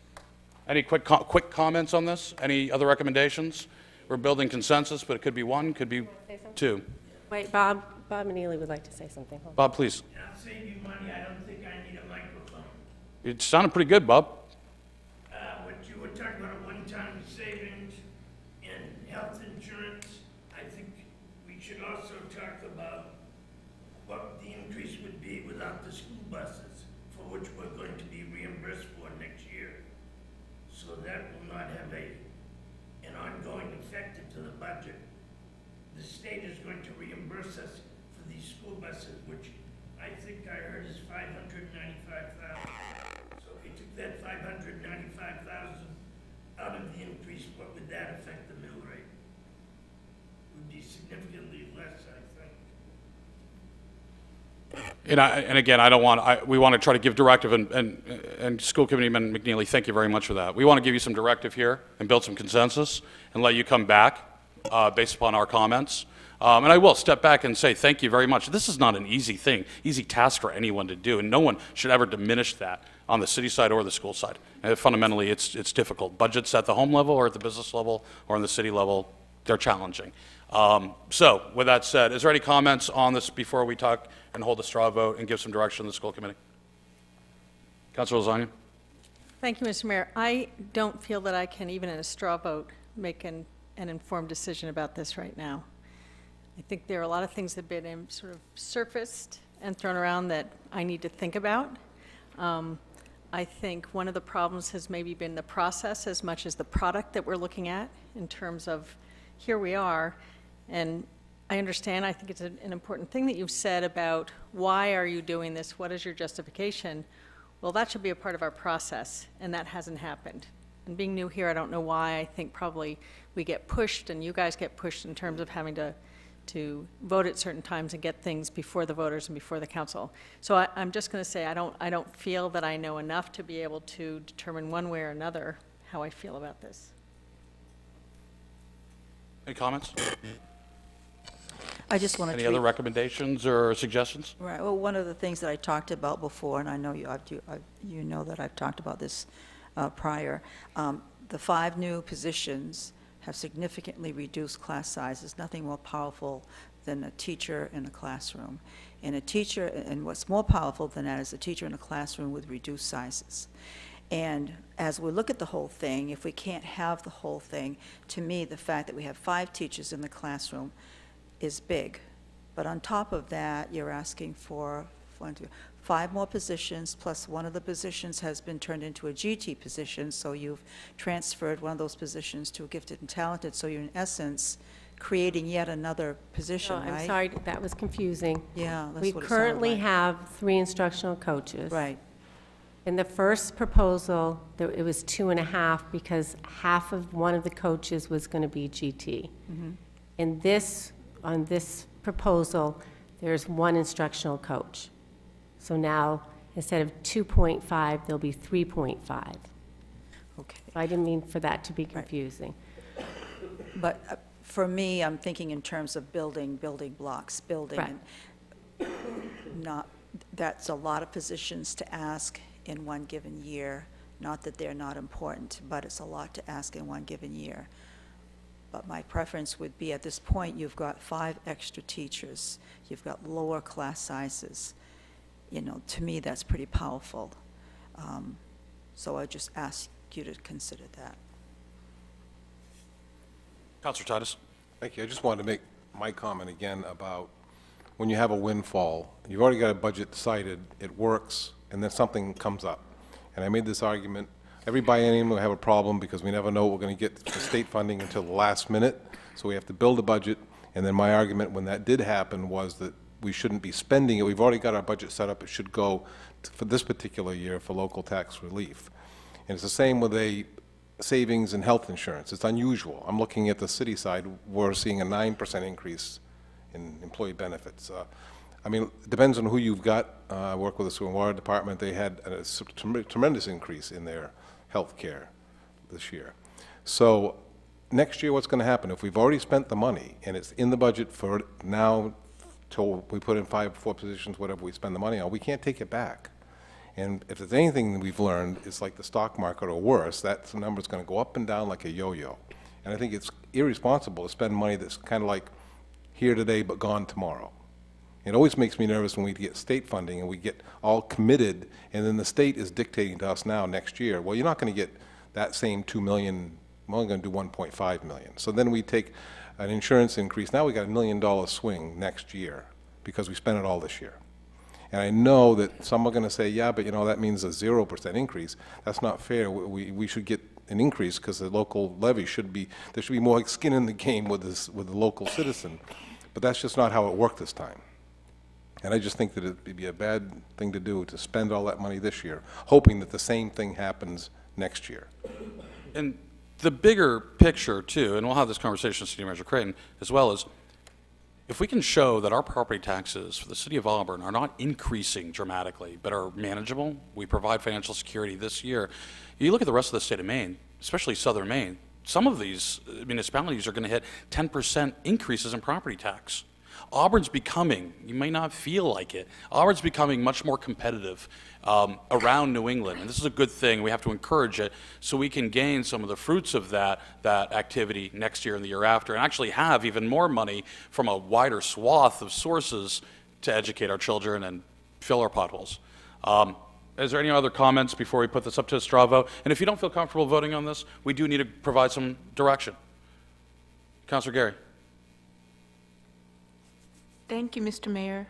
I don't mean any disrespect to you and the kind words that you've said about the education and stuff. I do support our teachers. I know they work their heart out to give our kids the best education. I do know from hearing from teachers that don't want to be recognized that PBL is handicapping them. They're not being able to use as much time as they'd like to teach the education. It's been discussed on the state level that the PPL in the current form is flawed, and they're trying to reinvent it, is the last word I heard. So that's why I don't support adding more funding for more people to teach something that is flawed. And the disrespect to you is, even if the school department can show me and justify this total increase, I can't support it. Like you said, we are trying to get ourselves in the best position possible for the new high school, as well as to do the best we can at all the other schools. And we can't, there's no guarantee, even though they've got the state money that the state is now finally starting to give us, there's no 100% guarantee that we're going to get the same amount, if not more, next year. And if we keep counting on it without knowing for a fact we're going to get it, we're messed up for the next budget, because we got to fill the plug, we got to plug that hole that we are just now creating in this budget. The decisions we're making tonight, I don't take it very lightly. Neither what I'm trying to do tonight with the school, trying to give them a bottom line figure, same as I know the city manager worked hard with the departments and the budgets, but I can't in good conscience even tell the city manager, go forward with what he's recommending. That is my position. So I can't support what you just said. If they can justify it, we will back them 100%. I can't do that. Fair enough. I'm going to bring it to a quick vote. Basically, this is it. We're going to ask the school committee and the school administration to hold their budget at 0% increase to the tax levy for fiscal year 2019. All those in favor? 1, 2, 3. Opposed? 2.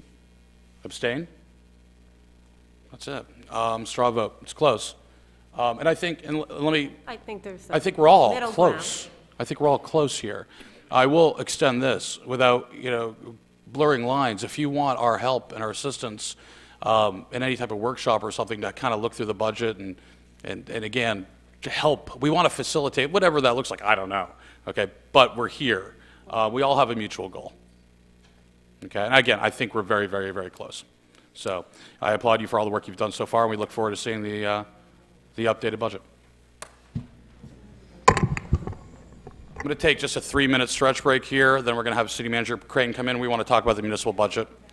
Thank you.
you didn't use a ruler I for Katie? totally forgot.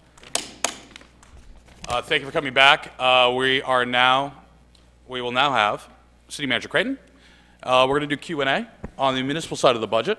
I know we've all had time to look through it, and I'm just going to open it up. It's around 8 o'clock. There's a lot of numbers here, so let's roll up our sleeves, get comfortable, and also remember that a couple things, actually. We do have department heads coming in. Yes, City we Manager do. Yes, we Creighton will talk about that. So there might be some questions that we might want to just write down, hold off for those department heads. Maybe not. Also, just kind of a follow-up, and we started to allude about it. I just wanted to bring this to council up to speed on this. There's two things that kind of was a reoccurring theme during our retreat. One was security. Councilor Titus brought this up.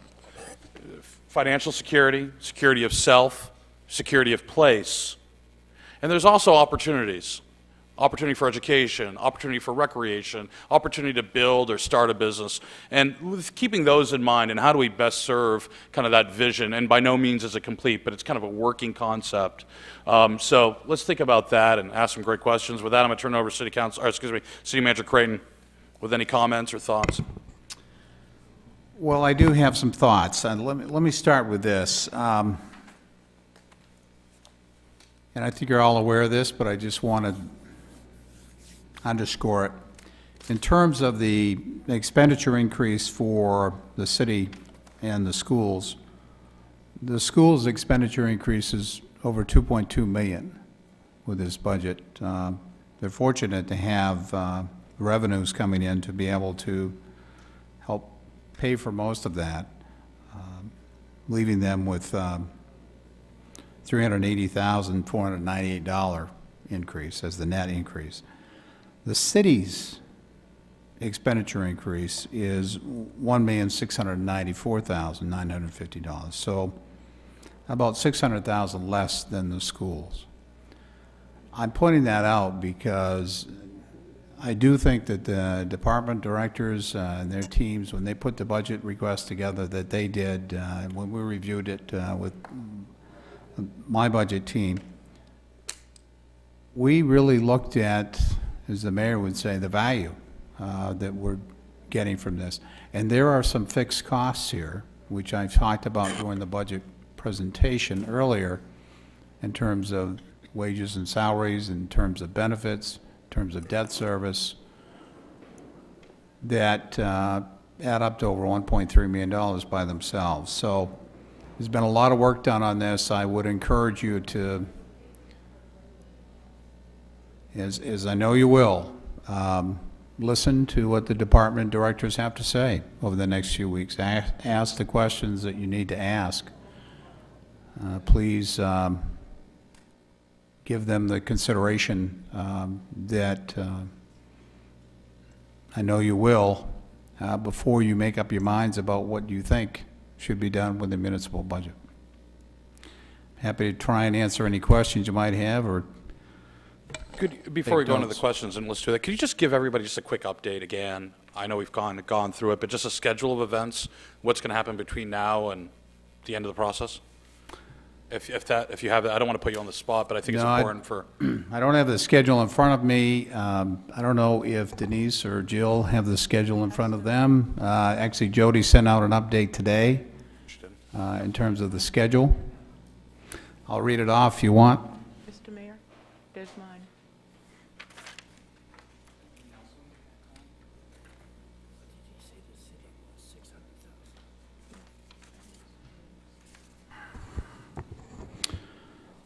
So the next milestone in terms of the budget schedule will be Monday, May 7th, when there'll be a budget review of the police, fire, and public services departments. That is a regular council meeting, so there'll be some council business as well. Monday, May 14th is the next time that we'll have a budget review. At that time, it will be the library, Economic Community Development Office, Health and Social Services, Recreation Department, the Norway Savings Bank Arena, the Ingersoll Turf Facility, and the final CIP discussion.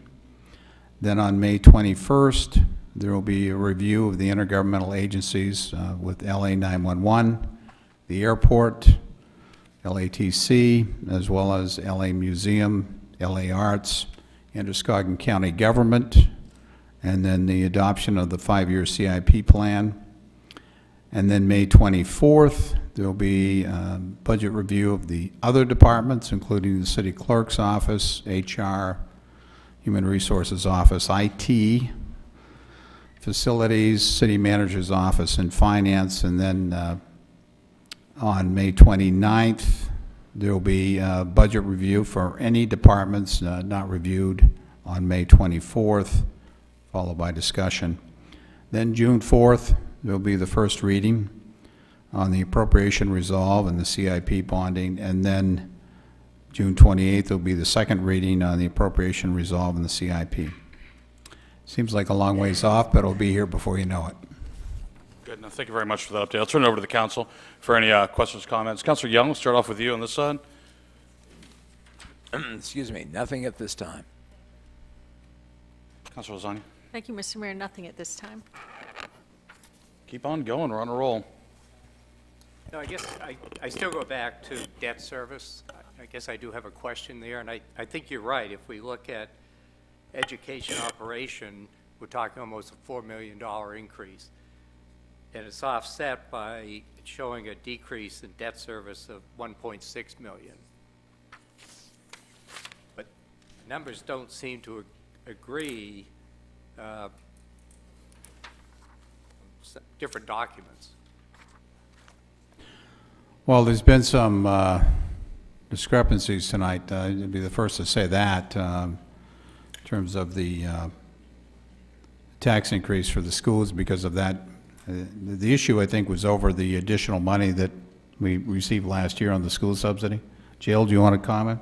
Well, on the debt service, I remember, and I'll find out. I'll be talking to Adam tomorrow, but to make sure. But I know that one of the first meetings we had with the school, they talked about how they had gone through and reclassified some of the stuff that the expenditures, and part of that was debt service. So that's one of the reasons there's a huge difference, because if you remember one of the first meetings we had with the school, they did talk about that. And part of it has to do with essential programs and services. Now, not doing the school funding and all that, working with the state, I don't know all the details, but I can find out from Adam on that.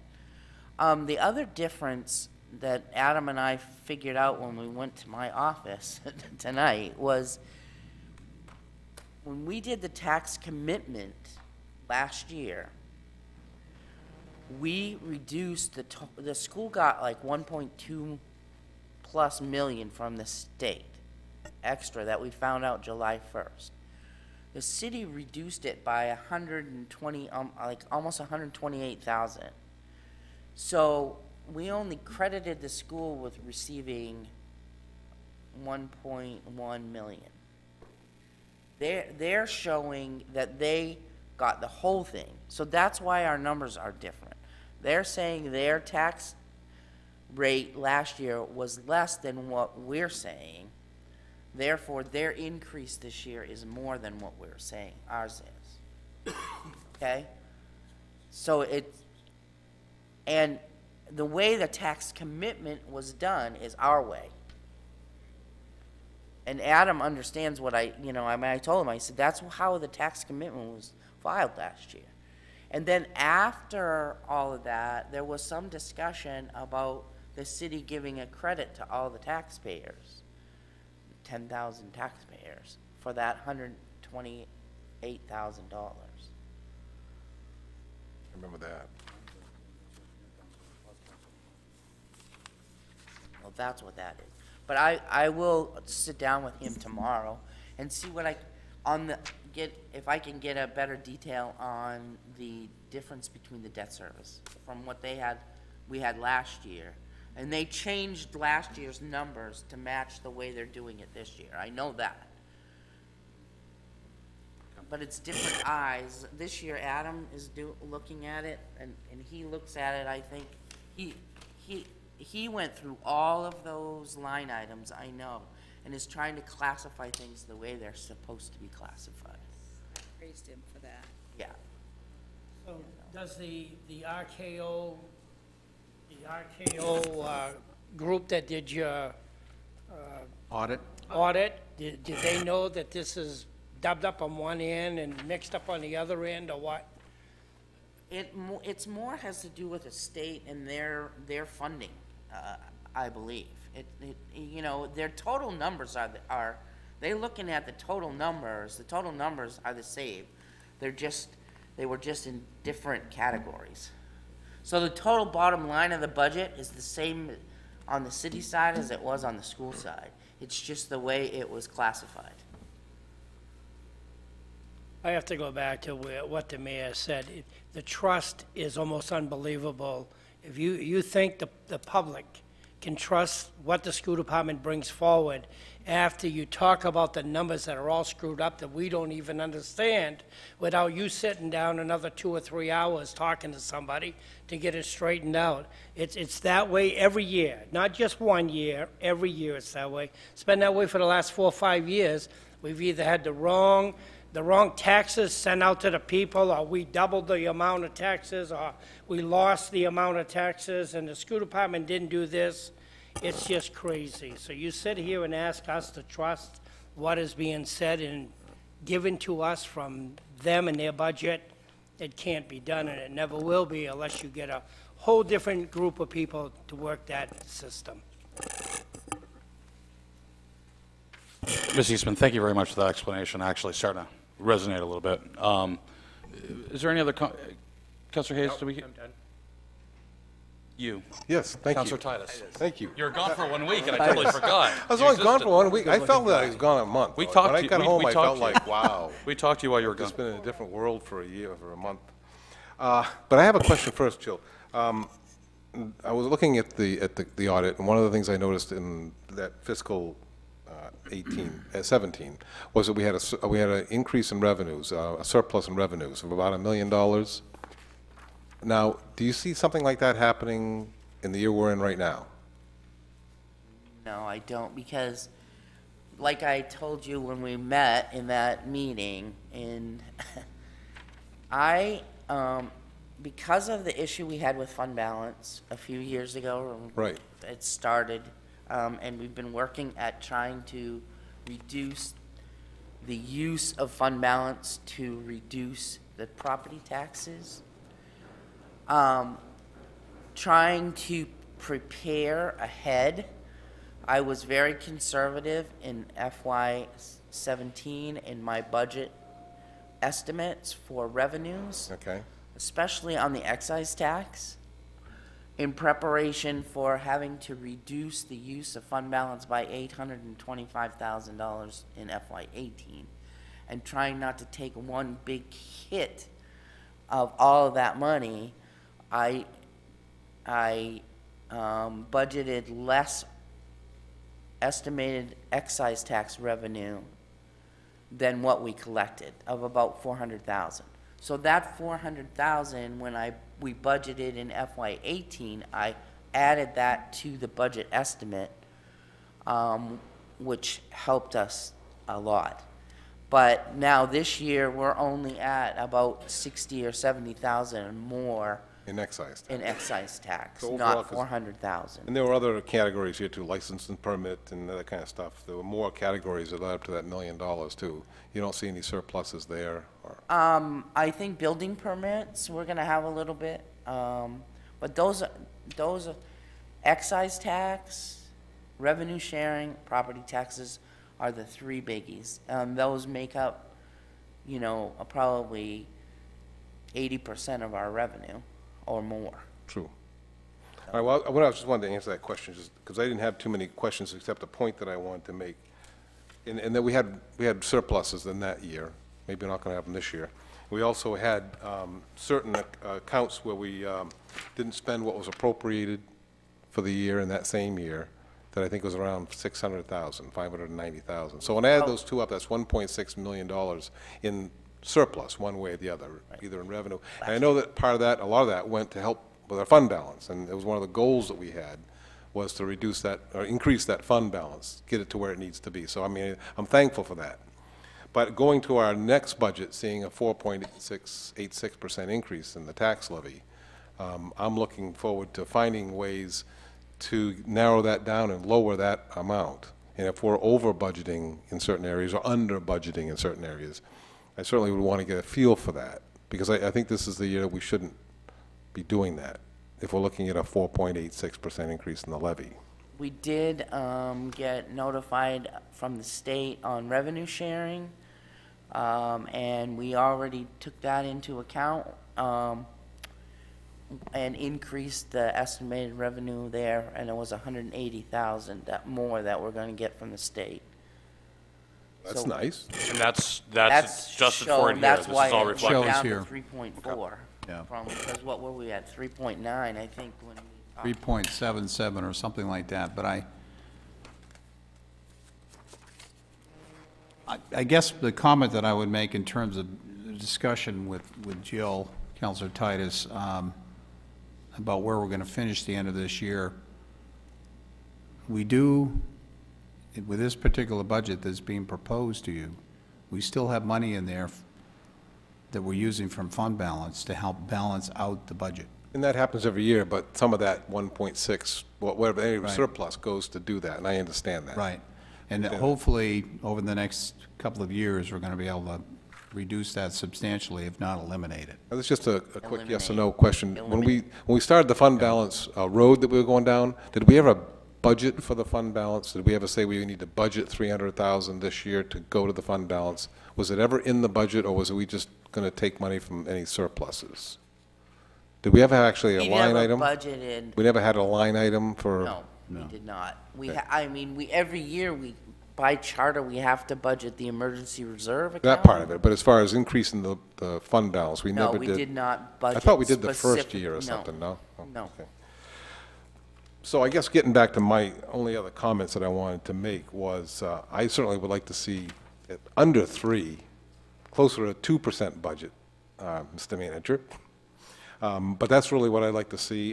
Going forward, we're going to work through these budgets, so it's pretty hard to put your finger on any one thing. I do see, some of public services are up 4 or 5%. You're talking about for the tax increase? Levy, yes, yeah. Tax Not- levy or not tax rate increase? The tax levy for the city, which is 4.86% right now. Mm-hmm. And I would just like to be able to see that, myself, like to see it under 3 at the very least amount. And I don't know if that's going to happen through our budget deliberations or unknown things. Let me try this one more time. You're talking about the overall tax rate increase? No, I'm talking about our city tax levy only. Right now, if we're lucky, we'll get to a 0 or 1% with a school, but I'm talking about the city side only. Now, I know 3.40 looks good overall, but it doesn't look good if the city side, a portion of that is, a 5%, almost 5% increase in the levy on the city Less side. than, the city's increase is less than it was for FY18. I think the increase for FY18 was around 6% on the tax levy, but just a quick comment. And we made some expansions then, which maybe we're not needing to make this year, right? Well, I wouldn't call this a very aggressive budget in terms of the city. There are certain things that we're trying to do, but every $400,000 increase, correct me if I'm wrong, Jill, represents a 1% tax increase, right, overall? Something like that. So just keep that in mind as we go forward. And we have looked at the budget, and again, I would encourage you, listen to what the department directors have to say, ask the questions you feel you need to ask, and then have the discussion that needs to take place. Well, we're talking like an increase of 1.2 million to get to that 4.86. Right. So, I mean, to get it down to 3, talking what, 400,000? Well, again, I talked about highlights earlier. I mentioned the wages and salaries, and I mentioned the benefits, and I mentioned the debt service. Those 3 together are over 1.3 million of the increase. Right. And that, therein is our challenge, because again, if we're in that situation where that is affecting what we do everywhere else, it becomes very discouraging. So, I'm sorry, if to Andy's point, let's just try to circle around and rethink this a different way, and humor me if you could for just a second. What would the dollar amount increase in the municipal side of the budget equate to if we kept the municipal side increase to the levy at 2.1%, which I believe might be CPIU? Anybody research that? I did. What was CPIU for? Was it February of 2018? Is that the benchmark? No, December December of 17. of 17. What was the CPIU? 0.1. It was 2.1. Okay.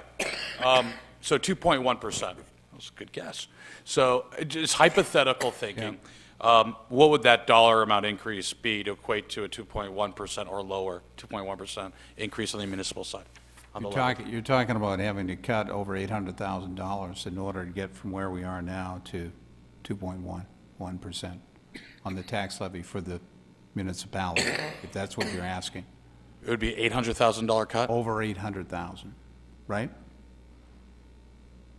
That seems high. If every 400,000 is 1%, yeah, over 800,000. Okay. Okay. Again, and I'm not advocating that if we do that, if I could please, the thought exercise here is, okay, how do we try to achieve a CPIU? Understanding that the municipal budget's been pretty darn slim for the previous years and respecting the work that's being done by staff. It's not the weakest leader will say you must cut X percent across the board. That's a default of leadership principle. And I don't think anybody here would ever ask that. But how do we creatively get there, or somehow think about the process in which that $800,000 above CPIU that you're proposing to spend is spent in order to achieve a future value and a future decrease as an investment, if you would, call it what it is. Can we consider that $800,000 an investment for potential short and long-term tax relief? Does that make sense? And I'm trying to maybe think about it and spur some thought process in a different way, And I know you're smiling because you think I'm trying to run it like a business, but... You just asked me, does that make sense? If you're asking me, I can answer that. But well, answer. Go, does it? I don't think it does. Okay. I think for this city, and think about the retreat that we had and what you talked about. What is the vision that you have for this city? And you have to, when you do budgets... my advice to all of you, and some of you have been through this many times, is to look long-term. Don't just think about 1 year, but look long-term and what direction are we heading, what are we accomplishing, what are we trying to do. We've got a lot that is happening in terms of economic development activity. Unfortunately, we're not going to see a lot of those results until the FY20 budget.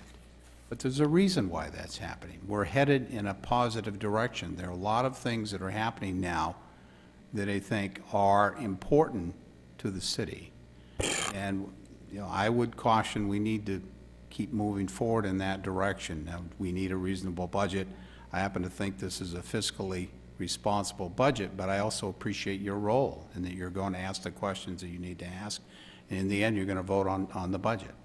And I understand that. Well, the only thing I wanted to bring it up is discussion, because I've been dying to have this discussion for a month or more, because to get our philosophy. So we're just having, again, thick-skinned, we're just talking about. Yep. But the kind of budget the mayor just mentioned is about a $600,000 reduction. 2.1% of last year's adopted budget is $616,000, and we're proposing a $1.2 million increase. So it's about a $600,000 reduction.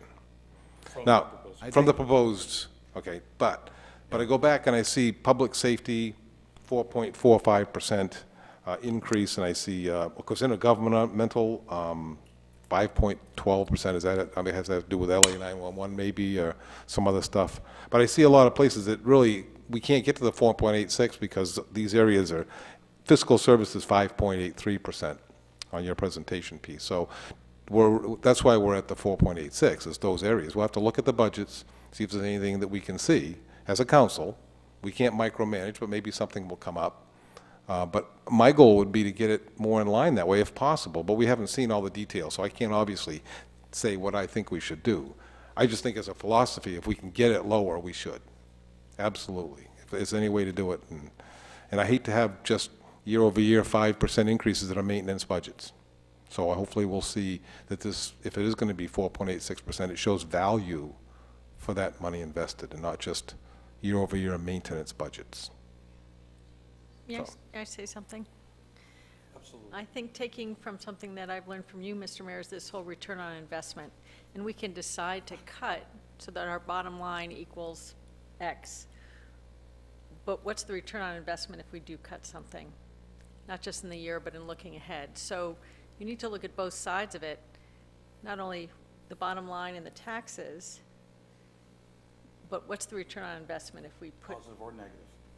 Could be negative. And I think one thing that the mayor was asking of the school committee, and it's maybe less straightforward, is what's the return on investment in more teachers, more instructors?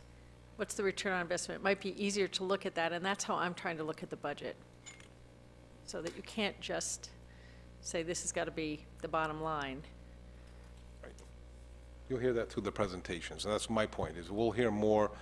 My posture is I'd like to see this come down a bit, especially where CPIU is only 2.1%, and we're doubling that with an increase. And if it's built into the salaries and everything else that we can't control, then that's another feeling that I don't like either. But if it isn't, if it's something we can control or see the value, as we talked about, the return on investment or value is kind of the same thing, then we can sell it to our constituency. And maybe that's part of the departments should understand that's some of our thinking. I don't think the school department had the luxury of us being able to say beforehand, we want to see the return on investment in what you're doing, but I think the departments that are going to come before us, if they can say, yes, we understand you need this, but what does that mean in terms of whether it's human capital return on investment or fiscally? And they're prepared to talk about it. I have no hesitancy about that. I have a lot of confidence in what they're going to be saying. They'll be talking about the value of what is being proposed with this budget, and they'll answer your questions, and you will determine what you want to do. It would be helpful just for a little background. I believe this is actually in here, especially in the audit information. Councilor Titus, we've talked about CPIU, and it's an ordinance. I mean, we have to have a supermajority if the budget is in excess of CPIU, correct? Yes. Correct, okay. Yes. So with that said, it might be nice to put it into context as we kind of talk about looking forward 5 years. Could we just get a rough idea of what the municipal budget increase was year over year, or year over preceding year for the previous 5 or 10 years? Just an idea of what the kind of the trend line analysis has been, and see where we've been at. I mean, it might be a little research, and I hate to ask for much more staff time on this, but it might be beneficial to see that long-term trend, because it does make a difference. And we're asking the school department to do something very similar, to go with the 0% increase this year, because we know the trend line will average out over time, especially with the new high schools. So that might help with our decision making. So just that point of clarity. But let's keep on going. Councilor Fournier, or anybody, or Councilor Gary, go for it. Thank you, Mr. Mayor. I don't think we were really clear enough to the school committee. I think when you had told them that if they can defend their value added of what their budget is, we didn't give them the consensus vote to cut anything. So I don't think they're going to leave it up. I have that feeling they're going to leave it up to the voters to decide whether or not their budget is adequate or not. Given that, if we're trying to work within the CPI, and you said the good manager is saying that we need to cut 800,000. I mean, It's not what I'm saying. I'm saying in order to get to the CPI. Yes, that's what I'm saying. In order to get to it, it's 800,000. That was my figure. That's off the top of my head. If that's the case for the city side, if we are going to have to cover the school side in order to level out it, so across the board, it's a 21%, how much more will you have to cut from the city side of the budget to cover the school if they don't, in good conscience, work to come down some in their budget? school's already at CPIU. Yeah, they already are at CPIU. I'm not in charge of the school department budget. Right. That's not my responsibility. My responsibility is the municipal budget. So I will be speaking to the municipal budget, and what I have proposed, I think, is a responsible budget. And we'll go through this process over the next few weeks, and you will determine in the end what you think about the budget. Any other questions or comments? Oh, Councilor Fournier, please. The only thing, thank you, Mr. Mayor, conversing with a few of the school committee members, I know that they're not going to come back with the same exact thing. They're going to come back with a modification. And that's what makes sense. And I know that the superintendent was prepared to do that when we talked a week or so ago. You know, if, for example, if the city council, you know, made some recommendations in terms of, you know, going back, revisiting, bringing it down, that they were prepared to do that. They, of course, will defend their, you know, budget, as we all do, but there is some wiggle room there, and it's going to happen. And I think probably we have a little wiggle room ourselves, too, once we go over. So this is a little bit obviously different protocol than what we dealt with the school budget, of course, because we have a process that that we're going to be following. Do we have any? We'll take this time now, and hence we're not going to be asking or doing a straw vote to say, okay, we need to hold the budget at X percent or Y percent. We have to go through this process. But with that said, is there anything? This is a chance. If we have a message to give to department heads and their upcoming, you know, baptism of fire. I'm just joking, guys. It's not going to be that brutal, okay, and girls. So if you have any words or recommendations or even requests that we want to get out there so they can start thinking about and prep, and let's take this time to their advantage as well as ours at this point. Councilor Lasagna, please. Not only return on investment, but if somebody sends me an email and says, why are we getting a second truck? What do I say to them? And I want to be able to give justification.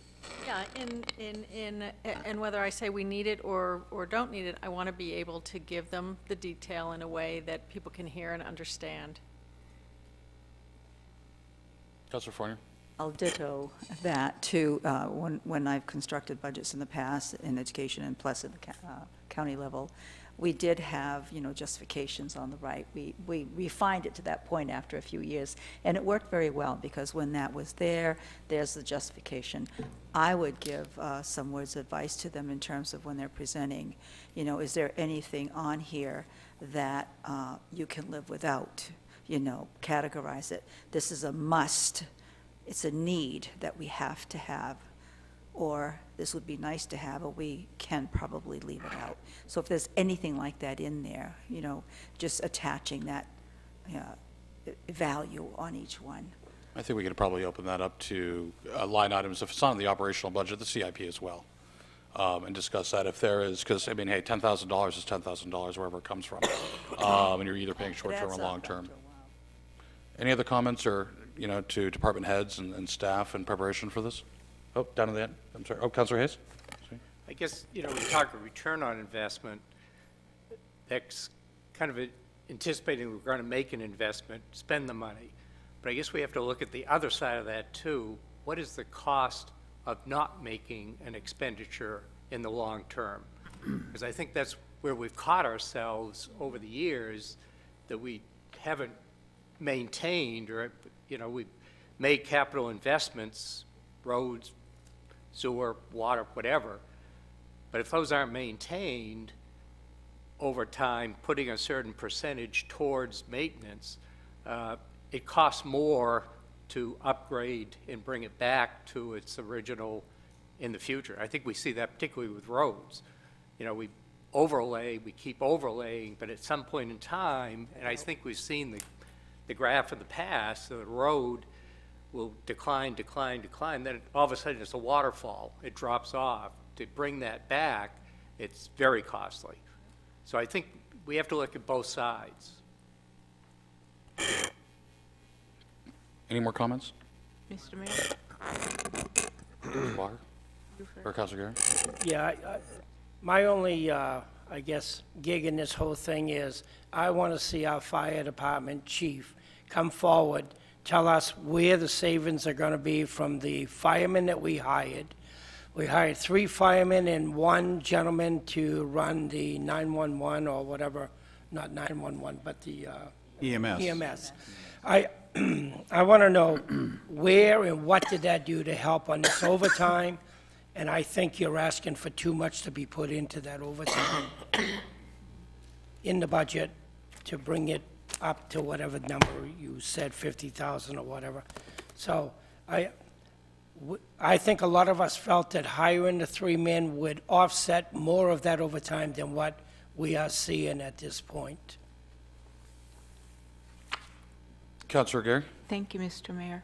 The good manager had talked a little bit earlier saying that we're going to have some economic development that's like on the, I guess, paraphrase it, on the drawing board, that it's not going to be realized for this budget, but in the next budget. Is there a way that internally you could capture out what your guesstimate, best guesstimate would be, that was going to, what that would bring in? Based on that, is there anything that we could put off with the departments to next budget in anticipation of this extra revenue that's going to show up in the next budget? That way it would defray some of the costs this year, and we could maybe afford it better in the next budget. I'd like to make a comment on that. I would rather we don't get into that because I don't want to be like the school department, spend our money before we have it guessing that you're going to bring us $9 million next year. So my opinion is it's not the right way to go. I have a lot of rabbit foot, you know, here and there, but I don't trust them at all. And may I just play on this exact question and conversation that you brought up, Mr. Mayor? If we could have asked this of the school department and said this is what we'd like to see earlier on in the process, I think that would have helped, one, with trust and also with the process itself. Yeah, I do think after this budget season's done, we need to reevaluate the process on this. Yes. I think it's good. This is a good learning experience. I mean, we have a lot of new leadership across the board, and we're trying to reinvent Auburn. We're trying to do a little bit different, a little bit better. There's nothing to say we can't do things better and learn from this. So absolutely, I absolutely agree. I'm going to make a couple comments, thumbing through. First, comments to the City Council. And every member of the council, I appointed you to a joint services agency or an outside committee. In certain situations, the majority of those situations, you do have votes on their boards, you do have say on their budgets, you do have direction and guidance you can give to help Auburn save money. It's a large chunk of our budget. And if we're going to ask for decreases in our levy, we have to remember the interlocal, intergovernmental, excuse me. We have to look at what we fund, i.e. the library, LATC, water, sewer, you name it, the alphabet soup, the airport, and so forth. And I'd like you all to go back between now and their next meetings with these committees that you sit on, and press them, and really dig deep to get them to cut their budgets and unnecessary spending, because all too often, any cuts that need to happen always defaults on municipal staff. Always defaults on municipal government, and I'm not here, please, don't think I'm defending municipal government in any ways. I'm an equal opportunity, knife thrower. But I do believe fair is fair, and we need to go back after these other services and say, hey, do you need $300,000 for wildlife management? Do you need the whatever at X dollars? So I would like to see us have reports so they're next, in about 30 days, to see if we can get these budgets knocked down. And I know someone might say, well, we're out of season, we already approved it. Well, you know what? Open up the books, okay? And let's keep pushing and pushing and prodding. We deserve it. The city of Auburn deserves it. So with that, that's joint services. I will say to department managers, please be prepared to talk. If you already aren't, and I'm not assuming you aren't, if you have shortfalls in revenue, if there's a significant gap in revenue, and if there's a way for you and your department to charge for services, let's figure out how to close that gap. Let's come with some ideas to close that gap. I'm going to go off a little bit here on the term of security, security of place, personal property. Includes roads. I want to make sure that my property, okay, security of property, my car is not going to get damaged because I'm running over potholes for ill-built roads. I want to make sure that, you know, if I need to call 911, I have quick response time. Security of place, security of person, I feel safe in my community, and security of finances. That our citizens know that we're good stewards of their capital, their money, and that they should not have to worry about an unexpected massive increase. I'm not saying that this is a massive increase, but we do have to think forward and make sure what we do today doesn't cause a massive increase in the future, and that investments have an ROI if they're applicable. So that security aspect, I think, is extremely important in a number of reasons, but we also have to provide opportunities. So as you're going through your budget one last time and you're preparing to come and talk with us, make sure that you can think that is something you're doing providing for the security of either the person, place, or finances of our citizens, and or is it providing opportunity, not a guarantee, but an opportunity for a betterment of life and community. Those things to really just think about. That's my 2 cents on that. Is there anything else before I close this up and we get out of here? Not to rush? No? Well said. Okay, with that being said, this workshop is done.